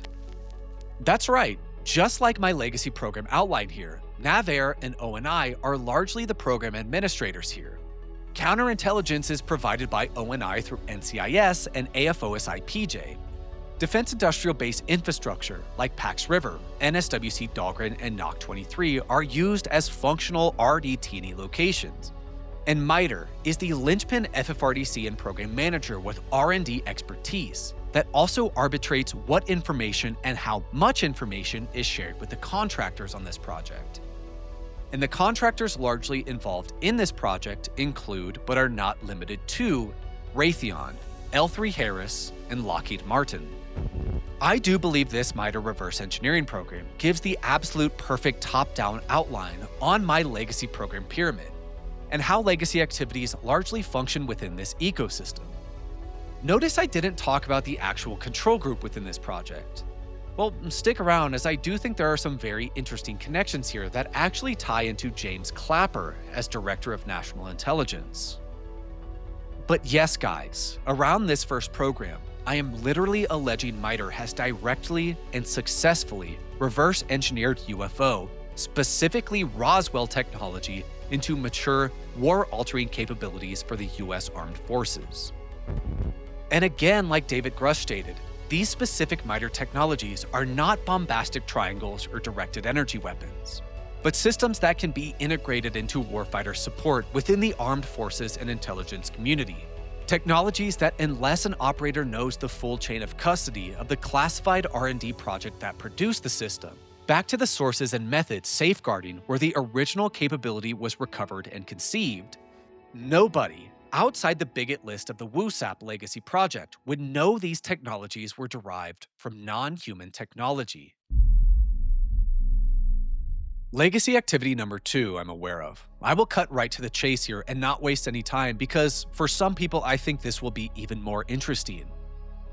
I understand administrative and operational processes here are largely similar to the last activity, but here, MITRE is in possession of a tremendous amount of SIGINT, ELINT, IMINT, and more intelligence. Hard copy stored in a numbered S site, unless MITRE destroyed these records like they have with other activities at the Fairfax County Waste Management Depot. I do not know the exact creation date of this activity, but I do understand this program is indeed several decades old. This MITRE and Navy program monitors, tracks, and tasks for intercept an enormous quote-unquote anomaly in the Atlantic Ocean, located somewhere near the Bahamas. This signature, oftentimes referred to within the program as quote-unquote anomalous signatures, unconventional technologies, sensor anomalies, and non-descriptive terms, is reportedly an enormous object deep under the waters of the Atlantic. This object was described to me as the size of 10 city blocks. An enormous object that moves. This object, let's just use the correct terminology here, USO, maintains permanent presence within the Atlantic, though it does like to travel to various locations and depths, the extent to which I'm not quite sure. This USO appears as an opaque blob. Engineers on this program are unsure if this is truly the appearance of the object or instead, and more likely in my opinion, a feature of sensor management and cloaking capabilities. This USO was initially described to me as a quote-unquote tic-tac factory. Yeah, this vehicle deploys and collects tic-tac shaped objects that actually travel in a trans-medium capacity, leaving the water to travel airborne, sometimes to return back to this proverbial mothership. Not just tic-tacs either, but an array of cylindrical, disc-shaped, and oddly blobby morphologies. And I believe, though I do not have direct knowledge, these smaller vessels are sometimes intercepted and downed to be stored and exploited. And a quick geography lesson here.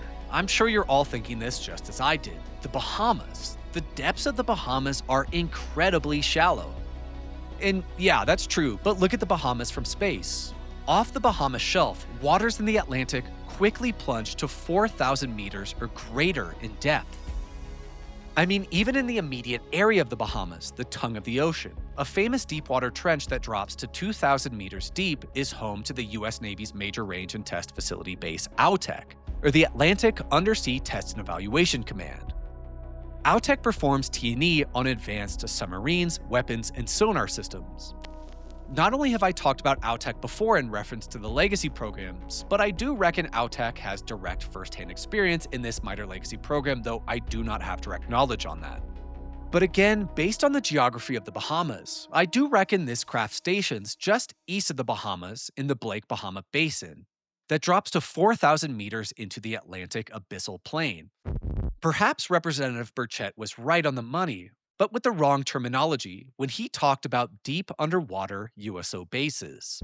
But it makes a lot of sense that these deep water areas are where we see a lot of sightings. And we've seen craft underwater that do something over 200 miles an hour that on the sonar pickup are as big as a dadgum football field. And the best we don't have anything big as a football field. Maybe in length, but not underwater anyway. And, the best we can do is maybe upper 30 mile an hour, maybe something like that. I don't know. But 200 miles an hour, that's just out of the question. I am immediately reminded here of the bubbling under the water surface Commander David Fravor described during the 2004 Nimitz encounter, when the Tic Tac dropped from thousands of feet of elevation to sea level at incomprehensible speeds, where some large object was apparently under the water, churning the surface of the ocean. The controller told us that these objects had been observed for over 2 weeks, coming down from over 80,000 feet, rapidly descending to 20,000 feet, hanging out for hours, and then going straight back up. For those who don't realize, above 80,000 feet is space. We arrived at the location at approximately 20,000 feet, and the controller called merge plot, which means that our radar blip was now in the same resolution cell as the contact. As we looked around, we noticed that we saw some whitewater off our right side. It's important to note that the weather on this day was as close to perfect as you could ask for off the coast of San Diego. Clear skies, light winds, calm seas, no whitecaps from waves. So the whitewater stood out in a large blue ocean. All four of us, because we were in F-18Fs, so we had pilots and WISO in the back seat, looked down saw a white tic-tac object with a longitudinal axis pointing north-south and moving very abruptly over the water like a ping-pong ball. There were no rotors, no rotor wash, or any sign of visible control surfaces like wings. Just as I am reminded of the testimony of Senior Chief Wiggins. A self-luminous, tic-tac-shaped object emerged from the ocean before linking up with three other similar objects. The four then disappeared simultaneously with a high synchronized, near instantaneous acceleration. I observed no sonic boom and no conventional propulsion signatures. No exhaust plume, no control surface articulation on the Sapphire image system. Shortly after the synchronized departure, radar tracks dropped. So, who remembers back to April of 2023, shortly before David Grush went public, when an anonymous individual took to 4chan, alleging to possess intimate knowledge on UFOs, specifically USOs? These anonymous whistleblower statements come and go, the majority of which are clearly nonsense. But every now and then, one stands out. Alongside the 24th STS Reddit post, this 4chan account really stood out and still stands out to me to this day. I have stated on several occasions, I put a lot of stock into this testimony, and that is because of my exposure to the tracking, monitoring, and interception of MITRE's Tic Tac factory. This anonymous account made several central grand claims. 1. UFOs are primarily unmanned drones. I agree with this statement, as I have theorized craft piloted or occupied biologics are less common than unmanned vehicles, especially with egg-shaped UFOs. 2. UFOs are built to spec each time they are deployed. I have no knowledge here, though of course with the MITRE study Tic Tac factory, that very well might be true. 3. UFOs are created by a mobile construction facility that hides in the ocean. I maintain this is one of several sources of UFOs. 4. The construction facility destroys anything that comes close to it and will disappear for days when approached aggressively. I strongly disagree with the destruction component here. Engineers on the project state this vessel was more or less harmless. And 5. The US believes the facility has been active on Earth for at least 100 years. I have no knowledge of this. I will be brutally plain here. I have no idea who this 4chan poster is, but as he stated his role and expertise was limited to craft/analysis, I do believe this testimony might actually be true. And if I had to guess, this individual might have been on the MITRE program or may have been close with sources who were on the MITRE program.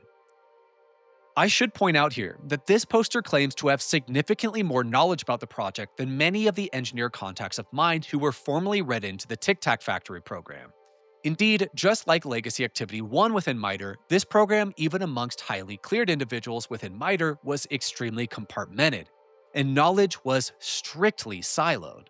So I am a bit weary with the breadth of knowledge this poster claims to have. There are a host of claims the poster makes that I am in staunch agreement with, mainly the tracking, monitoring, and collection of the Atlantic UFO and its subsidiary craft by MITRE, as well as a host of other claims that don't really have to do with MITRE that I'm not going to talk about because they don't really serve our purpose today.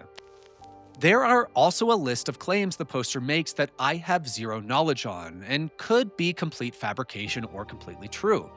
Some of these being statements like the Tic Tac Factory or Mobile Construction Unit, as the poster puts it, being burger or pear-shaped. The smaller vehicles from the central unit having gravity manipulation engines that occasionally fail when close to the planet's surface, or the ratio of manned to unmanned craft from this specific Atlantic USO.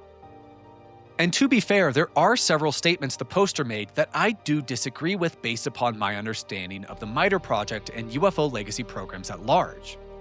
These statements I heavily disagree with are the Tic Tac Factory destroying anything that comes in close proximity with it. The poster stating shooting down UFOs from this USO has failed miserably, and I am highly suspicious that these craft from the underwater construction unit all contain element 115. I wager these are likely instances in which the poster fills in the gaps of his own knowledge with ideas and theories from the wider UFO community.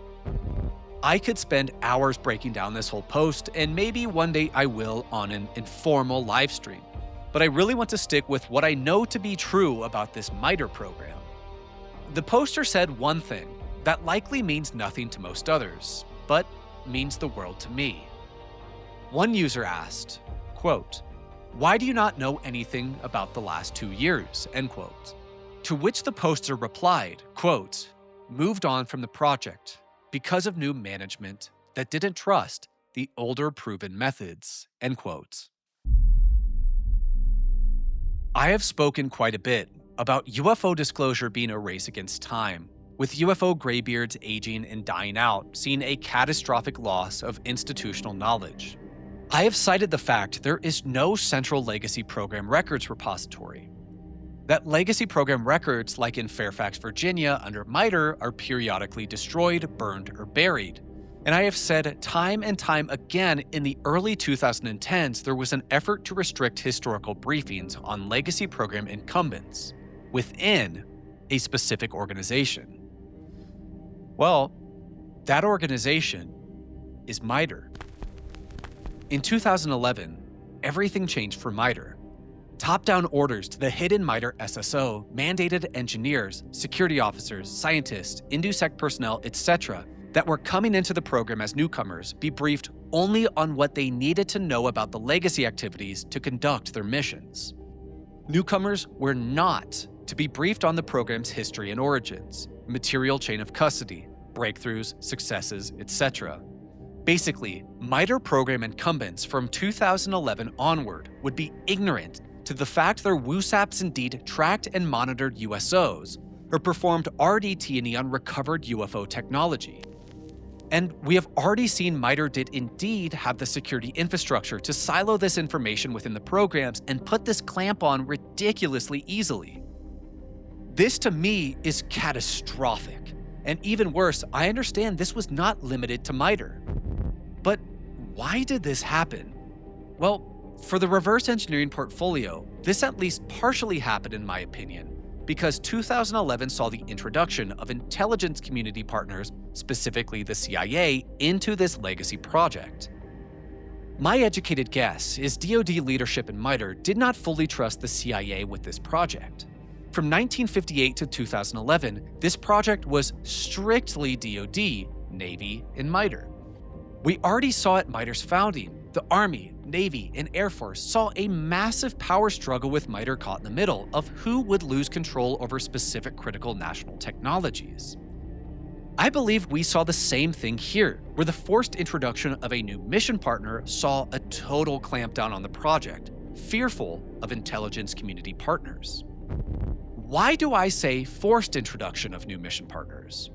Well, I believe this fear of MITRE was warranted, because from several sources I understand, in 2017, MITRE lost control of the reverse engineering program, or the program leadership was shifted fully. 2011 saw the introduction of IC, specifically CIA partners. 2017 likely saw MITRE lose control of the portfolio. 2011 to 2017. Is this date range ringing a bell?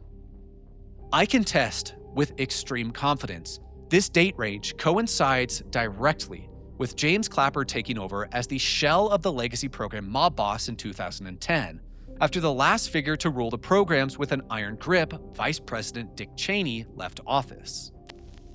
I reckon when James Clapper in later 2010 served as DNI, shortly after he established the ATIP National Security Council cutout activity, he additionally attempted to leverage his DNI credentials to support his National Security Council's crash retrieval portfolio lead by integrating strictly DoD legacy programs into the wider IC and NSC fold.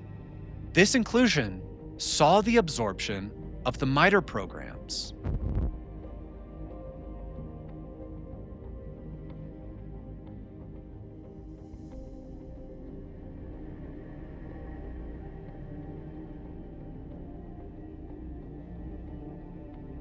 Thus, I believe this transition took several years, and in 2017, the MITRE Navy portfolio was fully integrated into the IC under Clapper for support in the general modern-day National Security Council-sponsored crash retrieval portfolio, or possibly the National Security Council Immaculate Constellation USAP.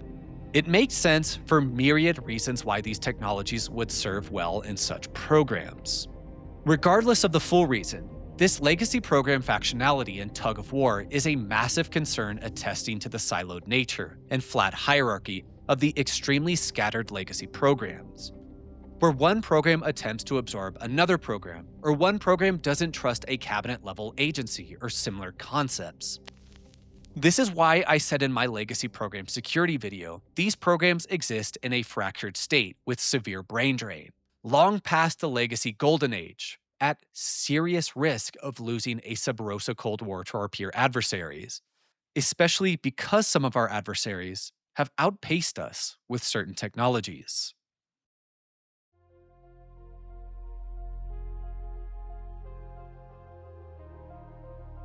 I will keep this section short and to the point, like I did in my NRO project, SAIC project, Northrop project, etc. There are a tremendous amount of former extremely high-ranking federal government personnel or senior executive officials who have served high-ranking roles within the legacy apparatus on both the government and MITRE side. These include a list of individuals I do indeed have knowledge were very senior legacy personnel. Most important here is a man who is now deceased, but a man who did help in transparency for this topic before the end of his life. He is what you would consider MJ1 if you use Majestic 12 terminology. The late Donald Kerr. I've spoken about Donald Kerr at length in my projects and remarked how he was indeed one of the legacy program leads for a great many years. The legendary Kerr received his PhD in plasma physics and microwave electronics in 1966. Served as director of Los Alamos National Laboratory from 1979 to 1985, president of EG&G from 1989 to 2002, executive vice president and director of SAIC from 1993 to 1997, Deputy Director of CIA's Directorate of Science and Technology, DS&T, from 2001 to 2005, Director of the National Reconnaissance Office, NRO, from 2005 to 2007, and Principal Deputy Director of National Intelligence under Mike McConnell from 2007 to 2009. Kerr also served as trustee and chairman of the MITRE Corporation from 2009 to 2021.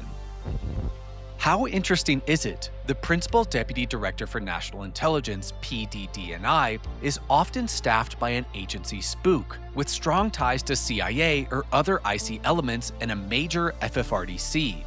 Personnel whom highly likely or certainly have legacy ties. For personnel who certainly have legacy ties, I can think of Kerr and Stephanie O'Sullivan, PDD&I under Clapper from 2011 to 2017. And wow, I'm sure those dates are just coincidence with the MITRE briefing restrictions. O'Sullivan additionally served in a senior legacy capacity under Clapper, formerly served as DS&T Deputy Director, and joined a suite of boards following PDD&I, including the Aerospace Corporation. Dave Grush even called out O'Sullivan by name. In fact, without being inappropriate, I will say that General Clapper was well aware of the crash retrieval issue, managed the crash retrieval issue, and when he was the DNI, USDI, and DIA director, he placed people in critical roles to manage this issue, both publicly and I'll just say non-publicly as well. And I'll allow the audience distill what I'm saying at the risk of being inappropriate or going too far with my discussion. So General Clapper, Stephanie O'Sullivan, other folks in the IC that are well aware of this issue, that were in rooms discussing this issue. I ask you to be greater leaders on this. I should not be the only former military officer and intelligence official that is being completely candid with the information that they were exposed to. So, for uncertain but highly confident personnel, I also think of Susan M. Gordon, who served as PDD&I following O'Sullivan from 2017 to 2019 under Dan Coates. Gordon, prior to PDD&I, served as CIA's Deputy Director for Support, Director of CIA's Information Operations Center, and Deputy Director of the National Geospatial Intelligence Agency, NGA. Of course, following this service, she is now on the Board of Trustees of MITRE. While on the topic of spooks in the legacy programs, we have Don Meyericks, former AD&I ATNF, or the Assistant Director of National Intelligence for Acquisition, Technology, and Facilities from 2009 to 2013, a position I highlighted alongside its DoD counterpart, the Undersecretary of Defense for Acquisition and Sustainment, USD-ANS, as imperative to legacy program operations, specifically through NRO acquisitions. Following a long career of TRW technical staff, Project Manager for JPL, Chief Technology Officer for Defense Information Systems Agency, AD&I, ATNF, and more, Meyericks would also serve as Deputy Director of the CIA's Directorate of Science and Technology from 2013 to 2021. Immediately following agency DS&T, Meyericks would join where else but the corporate board of MITRE. And we have done unbelievable things on behalf of our intelligence community, our warfighters, and our taxpayers. We swear to serve and protect the same set of ideals as embodied in the Constitution. AD&I ATNF and USD-ANS, as I just mentioned. Let's press a little more here. We also have Paul Kaminsky, former USD-ANS from 1994 to 1997 and permanent member of the Special Access Program Oversight Committee, SAPOC. I have talked about Kaminsky so much, his importance in the Wilson Davis notes, whose underlying story I do believe is absolute fact.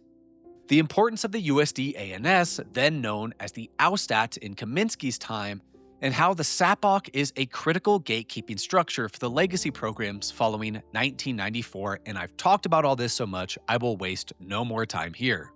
But Kaminsky was indeed a very senior legacy individual, and thus, of course, it's intriguing he served on MITRE's board from 2017 to 2025. I really do think it mandatory to spend just a little more time on Kaminsky.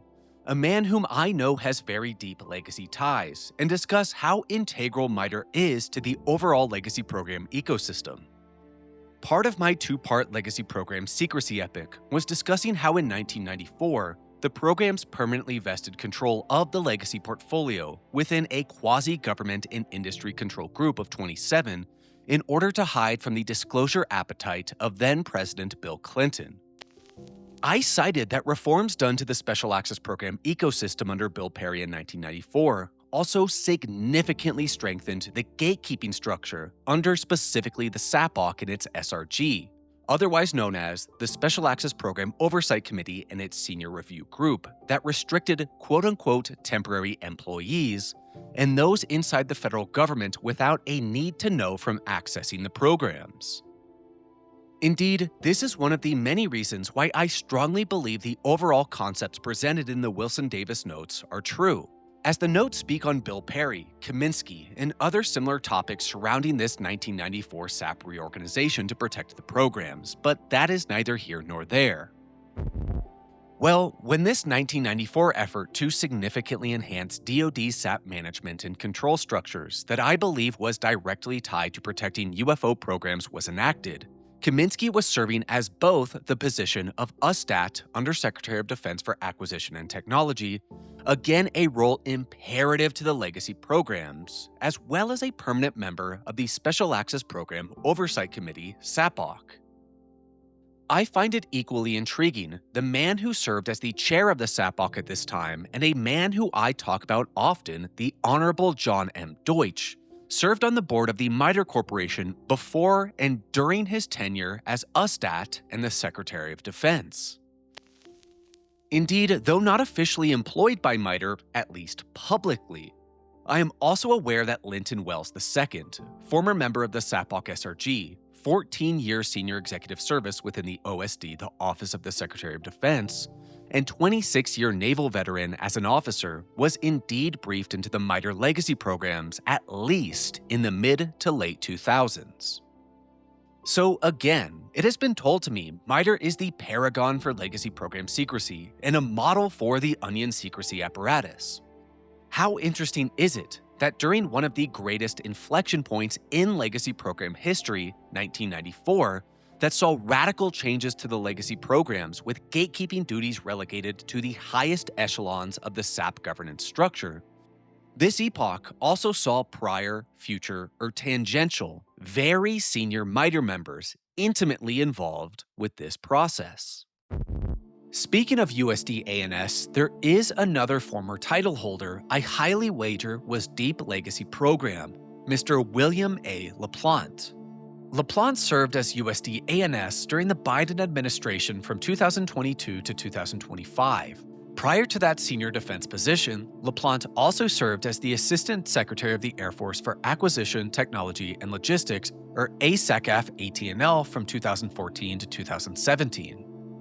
I spent nearly my entire Air Force Hidden Wing project explaining why this position in Air Force Acquisition, or SAF-AQ, specifically SAF-AQR, SAF-AQX, and SAF-AQL, are the lifeblood of Air Force Legacy Administration, so if you do want to learn more there, go watch that.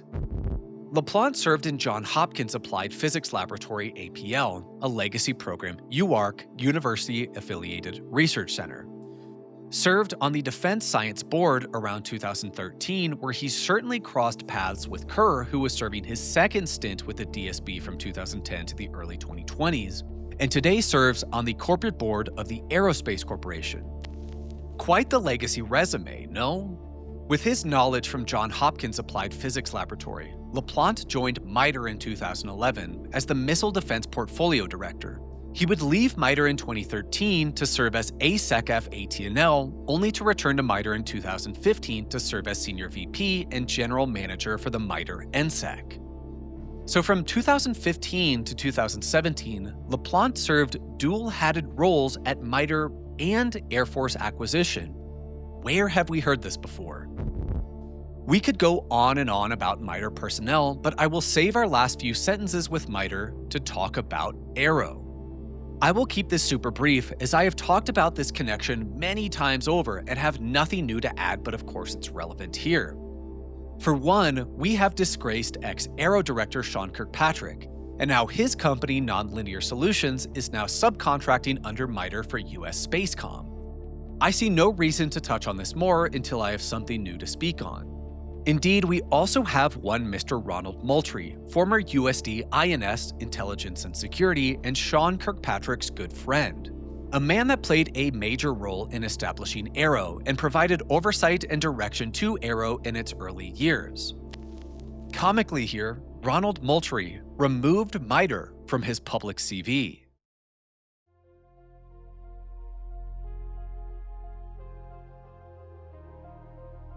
Ever so briefly, let's tie in what we've learned today to support Representative Burleson's released legal interrogative to MITRE, and demonstrate to MITRE leadership the populace is informed and knowledgeable on MITRE's legacy program involvement. After all, the recipient of the letter, Senior Vice President Christopher Land, has only been with MITRE since February, so we should be able to help him out here. So I do think with our work today, we can directly aid in filling in some gaps of this letter with which MITRE is legally compelled to comply, in case MITRE forgets to volunteer some specific records. This letter immediately establishes a Preservation Act for MITRE. No burn bags or shred parties upon receiving this letter. This, of course, has always been a concern as there is no legacy program central repository, and records are often destroyed or buried once a program ends or is nearly exposed. And we know that MITRE certainly had some shred parties out at the Fairfax County Waste Management Center, do we not? We know that 2011 and 2017, amongst other periodic dates prior, are major years in which records were moved and destroyed. We additionally know for the pursuit of a Preservation Act that MITRE's hidden SSO in McLean, Virginia, MITRE's umbrella site at Pax River, MITRE's numbered S sites, and MITRE's permanent station with Lovefield, Texas, and NSWC Dahlgren must be specifically named by MITRE to have records immediately preserved and seized. Section 2 contracts, task orders, programs, and sponsor relationships. We know the MITRE legacy involvement I have been exposed to involves specifically the Department of Defense with work performed for ONI, NRL, NAVAIR, ONR, NAVSEA, several other naval compartments and laboratories, and later on in the program's life cycle, CIA.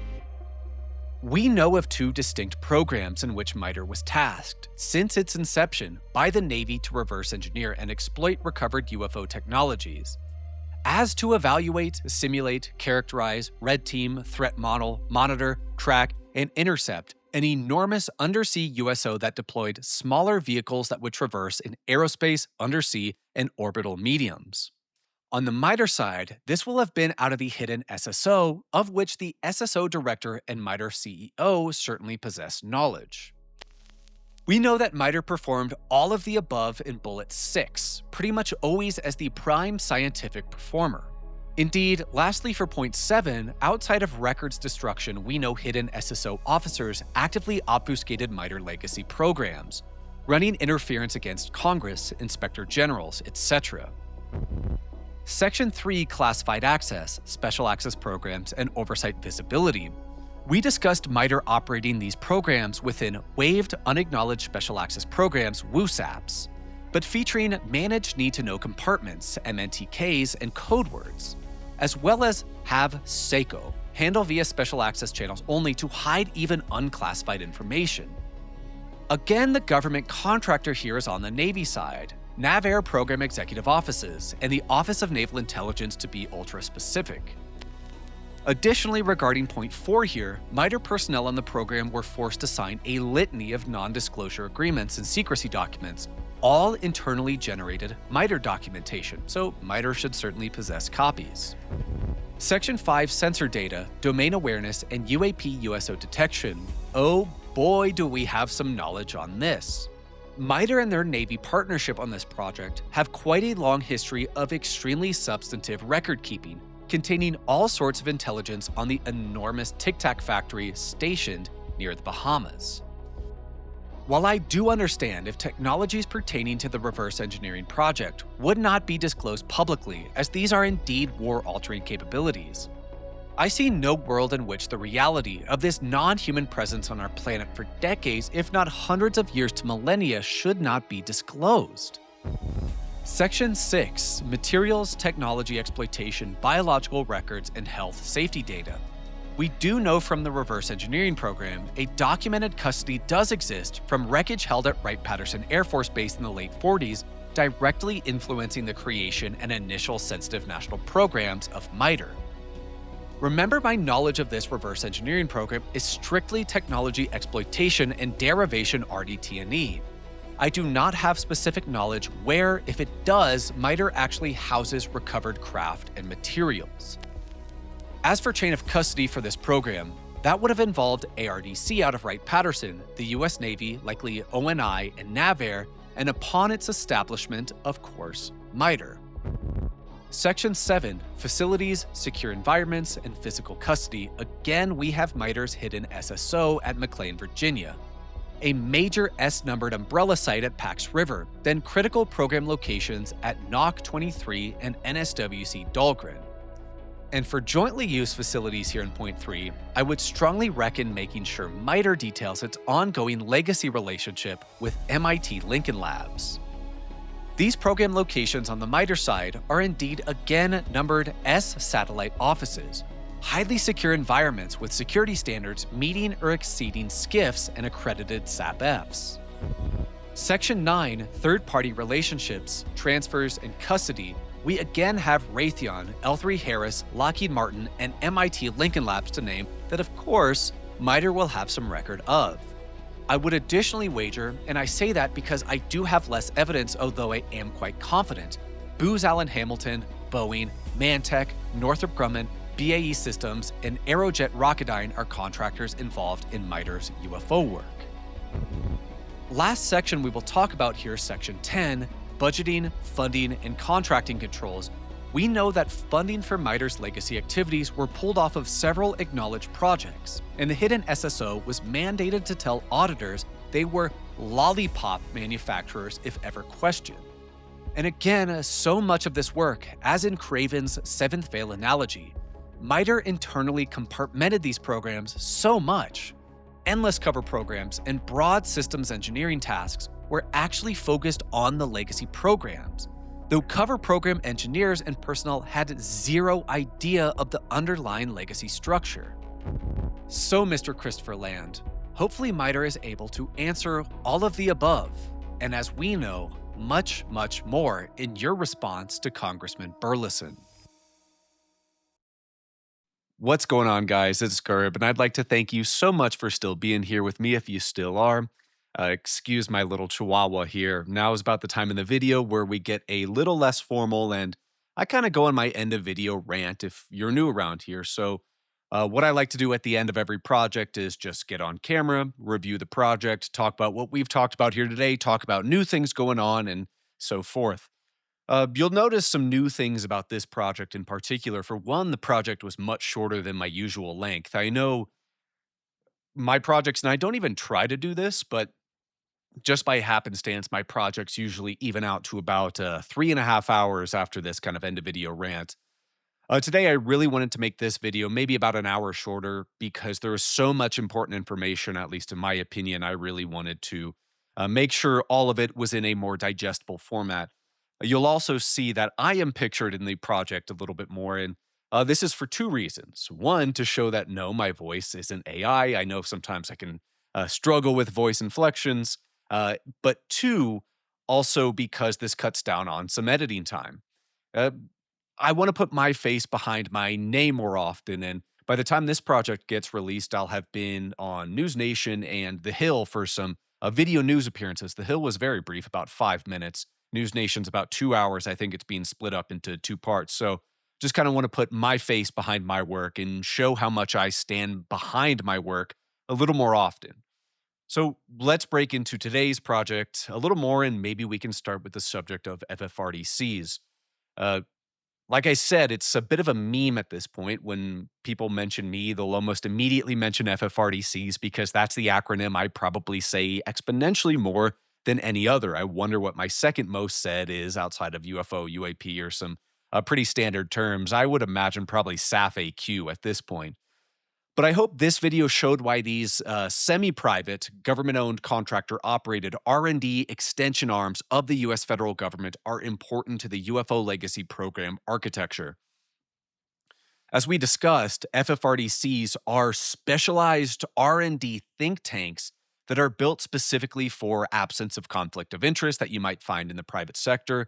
And these institutions are custom built to serve the long-term strategic needs of their sponsor or parent organization. Emphasis on the long term. As we discussed with MITRE today, at least the reverse engineering program dates back to 1958. Their USO monitoring program is several decades old, though I don't know exactly how old this specific project is. But, whether it's the RAND Corporation, MIT Lincoln Labs, which at the posting of this video, I believe this information should still be relevant, we still do not have the Captain Edward J. Ruppelt film that MIT Lincoln Labs was supposed to deliver to Congressman Burleson's office. So RAND Corporation, MIT Lincoln Labs, some of the other DOE and NSA national labs of today, Los Alamos, Lawrence Livermore National Lab, Oak Ridge, the soon-to-be Sandia in 1949, and, of course, the Aerospace Corporation in 1960 and the MITRE Corporation in 1958.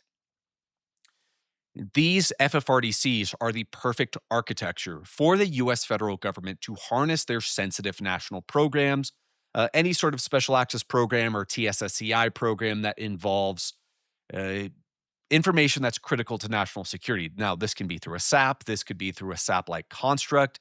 These could be through MNTK, Managed Need-to-Know Constructs, Code Words, and Constructs, or ACCMs, as I've talked about as well. And have SACO, handle via special access channels only, which of course is an internal MITRE security control to kind of have sensitive handling around even unclassified information. So I've talked about FFRDC so much. They are the critical missing link to all of the discussion of U.S. government and contractor UFO crash retrieval and reverse engineering programs. One of the expressed missions of my channel, of course, is to unveil the UFO Legacy Program structure and the truth, or as close as I can get, to UFO crash retrievals and which cases have occurred, which have not, which are unreported. But also one of my missions is to reveal how critical FFRDCs are to this entire apparatus. They are the linchpin. They are something that until recently, which I am so thankful for Congressman Burleson's office and, of course, David Grush talking about FFRDCs. So why don't we start to tuck into MITRE? Again, what's interesting about MITRE is MITRE was founded in 1958 at the behest of the Air Force, modeled after Project RAND to spearhead systems engineering behind the nation's first national air defense system. This is, of course, Project SAGE, the semi-automatic ground environment radar. As I said, MITRE was modeled after RAND to be a nonprofit institution free from competitive bidding on contracts, free from conflict of interest, and be a specialized, highly trusted partner and kind of a revolving door for military personnel to go spearhead the boards of MITRE and vice versa. As we know, MITRE personnel initially came from MIT Lincoln Labs Research and Engineering Department, and a lot of these individuals had prior experience on naval special programs. Emphasis on the Navy, of course. And I find it quite interesting that upon MITRE's founding, as we dove into during the formative first 5 years of MITRE, that excellent PDF, small book that I was able to find, MITRE was pretty quickly caught in a tug of war between elements of the U.S. Armed Forces. The Navy, Army, and Air Force were all fearful of losing control over their proprietary systems of air, ground, or sea defense. And MITRE was kind of the chosen partner to integrate all of these and help produce a unified picture of U.S. airspace with the SAGE system. And we could see, again, that there was inherent distrust, but MITRE was kind of the filter through which the Army, Navy, and Air Force could actually implement and still retain some control over their systems. Now, something that I have held on to for quite a while that fascinates me is what I understand to be true, and I'm very confident about this, that MITRE's reverse engineering program dates back to custody of the Roswell wreckage. As we discussed, and pretty well known at this point, following the Roswell crash or crashes, and maybe stuff like Aztec, and this is probably a bit too far out. There were probably Southwest systems to intake craft at this point, like Sandia with 1953's Kingman. But crashes in the late 1940s clearly made their way over to Wright-Patterson Air Force Base to the custody of Air Materiel Command. In 1951, Air Research and Development Command, ARDC, overtook R&D functions from Air Materiel Command. And, that's neither here nor there because AMC became the Air Force Logistics Center and ARDC became the Air Force Systems Command, both of whom in the early 90s transitioned to Air Force Materiel Command, AFMC, which is kind of the R&D major command of the Air Force and most funded and most robust major command of the modern day Air Force. So that doesn't really matter. That's kind of semantics. ARDC and AMC are both the same thing now. But ARDC was instrumental in the founding of MITRE and even was pretty close with MITRE at MITRE's founding office at Hanscom Air Force Base. But from what I understand, upon the 10-year anniversary of Roswell, or maybe this was other crashes that came pretty quickly after Roswell, but I'm quite confident this was indeed Roswell. There were assessments that certain technologies were deemed to be exploitable from that wreckage.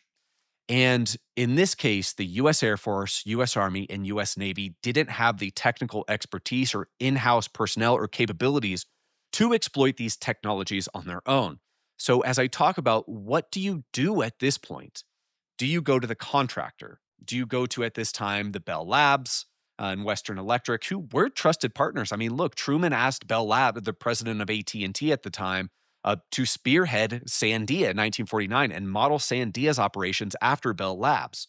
Now, do you do that? Do you go to the Martin Mariettas? Do you go to the Lockheed Corporation? Do you go to any of these private companies where security is indeed vulnerable and basically the U.S. federal government has to give up custody of these materials, especially when between 1949 and 1954, the U.S. government produced a series of classified presidential executive orders that relegated custody of recovered disks to predominantly Atomic Energy Commission national labs, Los Alamos, Sandia, Oak Ridge, etc. So if there's a technology that's deemed to be exploitable, do you give these to the private contractor, or what makes more sense? The RAND Corporation, this was modeled to basically have the U.S. Air Force as its only customer, to not be able to compete for contracts. The Air Force has direct influence over who staffs Project RAND, and essentially RAND is an R&D extension arm of the Air Force. Yes, that's exactly what you do. So the Air Force modeled a kind of RAND successor in MITRE, who specialized in systems engineering and different technologies of national security interest to the United States and the Air Force, and including radar sensor systems, as we saw with SAGE. Now, what's interesting to me is, as I stated, this time epoch lines up with the statements and claims of Lieutenant Colonel Philip J. Corso, who talked about the Army's Foreign Technology Division under General Arthur Trudeau, basically getting a box and series of reports from Roswell saying, hey, these technologies, perhaps these can aid in current human technological development. Go ahead, seed these through industry. We want you to help the U.S. war machine and the American people if necessary. And so through Corso, Sperry Rand, Bell Labs, etc., kind of got their hands on some technological concepts or so forth that from Roswell aided in the Army's development of specific programs of interest. For Corso, this was night vision. This was guiding ballistic missiles by brainwaves. This was fiber optics. And what I think is interesting here, because I do think there is validity to Corso's testimony, again, not the day after Roswell, but his actual manuscript, Dawn of a New Age, it appears that the Army and the Air Force and, of course, the Navy here, they had separate pursuits of interest here. The Army started their own foreign technology division and basically seeded technologies as they saw fit under Arthur Trudeau. It seems like the Air Force and Navy went through a far more conservative approach here and utilized the fledgling MITRE Corporation spun up from MIT Lincoln Labs. And guys, how funny is that MITRE is not the hats in Christianity worn by abbots or cardinals? MITRE is just a play on MIT because some of the founders of MITRE liked how the word sounded. And I think we can see a very conservative approach here from the Air Force and Navy. And What's interesting, this reverse engineering project for a suite of technologies, it specifically Navy related. I'm not knowledgeable on any Air Force personnel read in or even aware of this specific project. This was specifically Navy, and there's a larger conversation or larger concepts to explore here with these specific suite of technologies reverse engineered. Quite possibly they trace back to some other pursuits under Vannevar Bush and his OSRD in World War II of anti-submarine warfare systems and kind of interesting sonar detection. And maybe that even parlays to the Aztec case, where the doodle bug that Silas Newton and Leo Gebauer allegedly defrauded people with was actually had its technological development origins within some of these Navy-sponsored World War II anti-submarine special projects. And maybe some of those Mr. Gs were some of those scientists that worked under Vannevar Bush in that epoch. So there might be a real tangled web of ways this reverse engineering program with the Navy kind of coincides with Vannevar Bush and some of those other early crash retrievals and possible informants or early prototype whistleblowers in a sense. And again, Vannevar Bush here could be considered the godfather of MITRE. Now, what do you all want to talk about? And I'm relatively confident on this. This, of course, is the USO monitoring program from MITRE. This is something that has astounded me for years at this point. And again, the 4chan whistleblower, I do not know who that individual is. I do not know if they're still alive. But to borrow Jesse Michaels' favorite phrase, gun to my head if I had to guess, this was somebody probably with access to the MITRE program or new individuals that were actually read into the MITRE program. Where I get a little hesitant with this individual is he does claim to have quite a bit more knowledge than any of the engineers on the program that I've talked to. Really in-depth historical knowledge and just quite a breadth of knowledge that I certainly have not been exposed to and that I'm certainly not aware of that engineers on the program have. And he's also made some claims that I do disagree with. One, I'm highly skeptical of the Element 115 claims, and I'm highly skeptical that the craft kind of obliterates anything that comes close to it. But again, from what I am aware, and I'm highly confident on this, is that MITRE has a very old program that monitors, tracks, and probably tasks for intercept an enormous USO that resides near the Bahamas in the deep ocean. I've tried to learn how far this thing travels, at what depth it generally resides at, neither of which I've been successful. All I know is this vehicle does station permanently or semi-permanently in the Bahamas. And this thing appears as sort of an opaque cloud. Again, the MITRE crew on site isn't sure if this is the actual formation of the craft or some sort of signature management or maybe even electro-optic cloaking system suite. But this craft is described as a tic-tac factory. It deploys and collects its own subordinate vehicles. And of course, I'm reminded of Senior Chief Wiggins. And of course, I'm reminded of Commander David Fravor, even though their incidents occurred over near San Diego. Possibly there's more than one of these permanent stations. Which, if that 4chan whistleblower is indeed true, I would be intrigued to know more about how some of these craft are manned, because as far as I'm aware, I am completely unaware if the Tic Tac factory is manned or if any of their subordinate vehicles are indeed manned. I'm completely unaware of that, but I find this topic to be absolutely fascinating. So when MITRE responds to Congressman Burleson's interrogative, they better make sure they have, of course, this will be done in a classified setting, but they best make sure they have included their knowledge on this enormous craft station, because MITRE indeed does have quite a significant amount of paper records on this, as do their naval counterparts. And MITRE, you better not go to the Fairfax County, Virginia Waste Management Depot to have another shred party, because myself, Congress, and others are wise to that trick.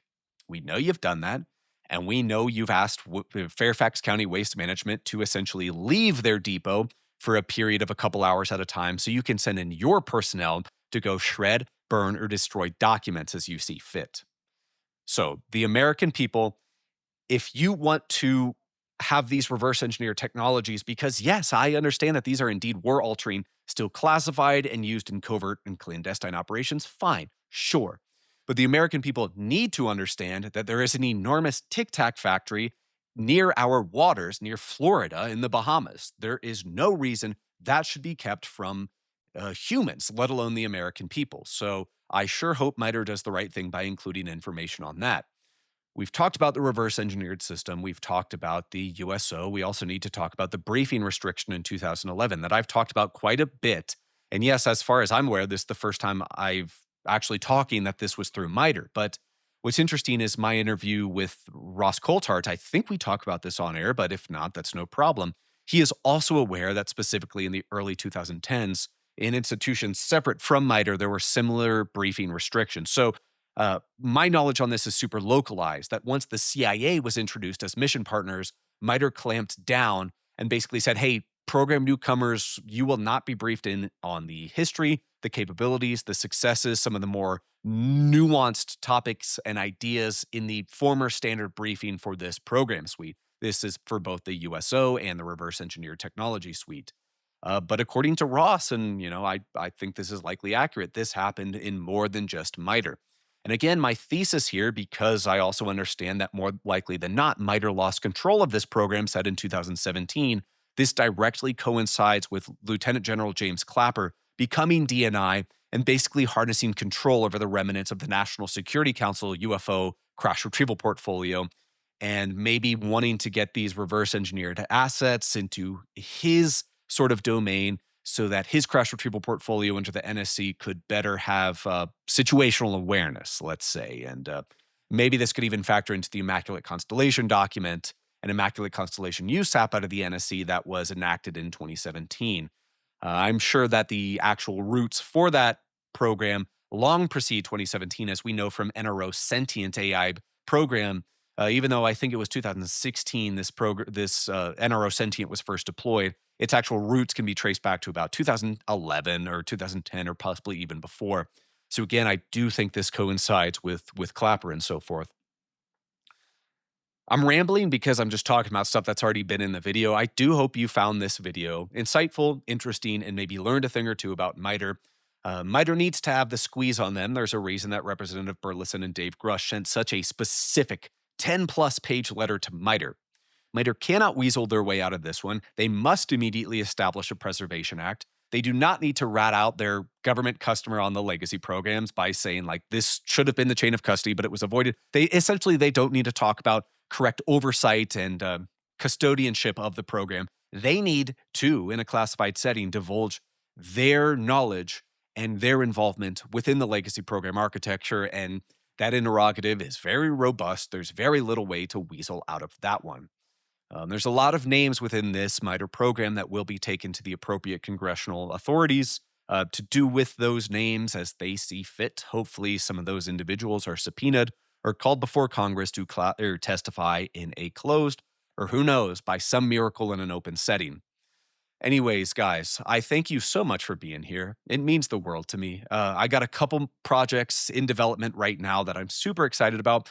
Some more this length, some longer, but just kind of a variable amount of stuff. I always want to keep things interesting and try new things on the channel and try to kind of push the boundaries of this topic and do whatever and however I can do things for the subject of UFO disclosure, and not just disclosure of anomalous signatures in our skies and maybe a crash retrieval back in the 40s like Roswell, but actual disclosure of the legacy programs, how they've changed, how they've evolved, the history of them, etc. If you're watching this video this long, I'm sure you know my mission. I'm sure you know what I'm trying to do with my platform and my channel. So please, guys, remember to like and subscribe, comment on the video with your thoughts on it. That really helps engagement of the project. I do have a Patreon and memberships.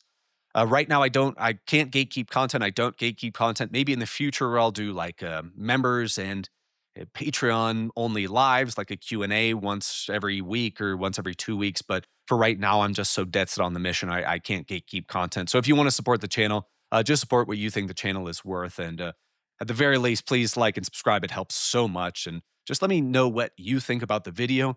If you want to come talk to me directly, I do have my Discord. I try to be active in there, so you can always tag me in there and I'll get back to you and we can talk about this video or anything else. But, from the bottom of my heart, thank you guys so much for being here. It's such an incredibly interesting time in the topic, and I will catch you all in the next video. Bye now.